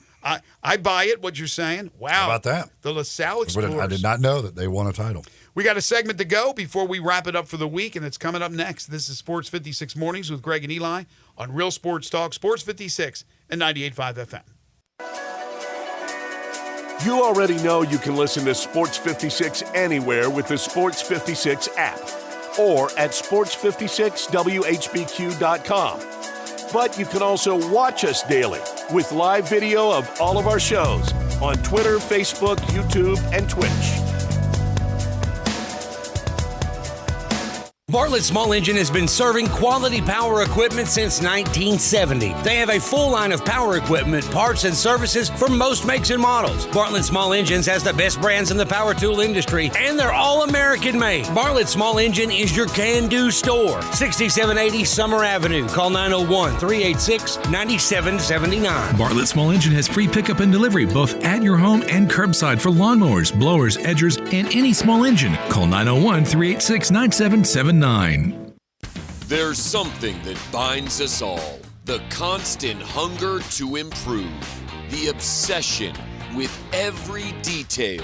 And the reward of a custom fitting taking your game to a whole new level. We're all bound by two words said by golfers worldwide. Schedule your fitting at Edwin Watts Golf Shops. Find your local store at worldwidegolf.com. Get there. If the woman of your dreams has been searching online for the perfect engagement ring, she's figured out there's a few brand names that are worthy of consideration. Hey, it's Eric Hasseltine, and she doesn't want a plain, ordinary cookie-cutter ring to wear the rest of her life. She wants a world-class designer ring, handcrafted by a true artisan that will hold value and stand the test of time. She's found Tacori, Verragio, Ajafi, Simon G., among other premium American-made designers. But when you try and find these exclusive rings, you quickly realize most stores don't offer them. They have knockoffs and lookalikes, kind of like those imitation bags and watches on the streets of New York City. But there is one jeweler where you can find the real deal, Genesis Diamonds. Genesis has been chosen by all the most sought-after designers. Genesis is your exclusive home for these iconic brand names that define excellence. Other stores can only dream of being able to offer these, but only Genesis has them. So be careful. Don't settle for anything less than the ring she is worthy of wearing. Genesis Diamonds at Poplar and Perkins Extended. I'm Gary York. I'm the service director at Lexus in Memphis. Our service department wants to be more than just a place where you get your oil changed. We do glass repair, windshield replacement, recalibration of your camera and sonar systems, even wheel repair, tire replacement, all the things you would expect from a luxury automotive dealer. Please check out our website. You can schedule your appointment, check out our specials, hours of operation, or if you'd like to do it in person, please reach out to one of our associates at 901-271-5199. Chris Price, it's so good to see you. And you have a new business? Yes, Dave. MetroBuildersMemphis.com. Have you noticed water stains on your ceiling? With storm season here, take a walk around your home or business and look up. Make sure there are no water stains signaling a leak prior to the heavy storms coming in. If you do see signs of water, call me. My team and I will come out, diagnose the problem, and prescribe a fix. Our team of Hague-certified inspectors are waiting to assist with any inspection or repairs you may need. We have 3 crews dedicated to repairing roofs in the Mid-South. As certified Owens Corning and Mule High dealers, we offer 20-year, no-dollar limit labor and material warranties that offer hassle-free ownership. That's our hassle-free ownership guarantee. Allow Metro Builders team of professionals to assist you in maintaining your property's integrity and value. MetroBuildersMemphis.com. Your local commercial roof experts. Ask about our commercial roof maintenance agreements. Protect your investment with MetroBuildersMemphis.com. Call me, 901-375-1717. That's 901-375-1717. 375-1717. There's an institution in East Memphis that I love talking about. It's the Spirit Shop at 4848 Poplar Avenue, right down the street from Clark Tower, and it looks like a log cabin. It's been around Memphis since 1969 with a family-owned, friendly, knowledgeable sales staff that is just a wonderful place to go. I love going in and talking wine or bourbons, and they've got such great selection. So if you've not visited the Spirit Shop in a while, it's been remodeled. You'll love what you see when you need spirits. Tell Eddie Wollo said hello. Now back to Sports 56 Mornings. Morning. On Sports 56 and 98.5 FM. Here once again, Greg Gaston and Eli Savoy. So the 4 schools in California that have won men's national championships, obviously UCLA's won 1,000 of them. We were guessing a few. USC, nope, they never won one. We did say Stanford, they did win one. Their rival, Cal, won a national championship. And then how can we forget San Francisco, the great Bill Russell? They won back-to-back. The Dons won back-to-back national championships. So there you go, 4 different schools from California. We had a texter on the Sissy's Log Cabin listener line. We're talking about Houston and with Aaron Torres. He said, what if Houston's main players is out for the season, which could affect their chances of winning it all? Yeah, I mean, they lost the freshman, the Tugler or whatever. And certainly he's a good player, but he's not one of their main players. Like, he averaged like 3 points per game. And they've had a couple of other injuries. Like, they've got like 3 guys that are out, but their main like 6, 7 guys, they're still healthy. They're really, really good. Yeah, but if they lost a key player, let's say, I don't know who they have left, but let's say in the Big 12 championship, in the tournament, they lost a key player. He's done for the season. They're not going to drop them because that player's not there. If Jamal Shed was done for the year, yeah. You think if they've earned a number 1 seed, they would drop him? That would be the same thing as the Cincinnati Kenyon Martin situation. Yeah, but didn't they lose the conference championship game? Did Cincinnati win that championship? I don't know. I don't know. If Houston wins, they lose a key player. We always talk about key players. If they lose a key player like Shed and still win the Big 12 championship. If they win it without him, yeah, if they prove that they could win a tournament without him, but if they lose him in the championship game or something, then if they prove what they are without him and it's winning the Big 12 tournament, well, then yes, they won't do much to him. If you've earned the spot, I don't care who's on your roster, right? If you earn the spot. Now, the whole debate about Florida State and football, when there's only 4 positions, I understand all that. Okay, I get it. I think it was wrong, but in hindsight, it probably worked out for the best. But if they lose a key player, I don't think their performance will be affected more than likely, but I don't think they will be penalized for that. They would drop. The Grizzlies, number 27, you could put another notch in it. Number 27, Wenyen Gabriel.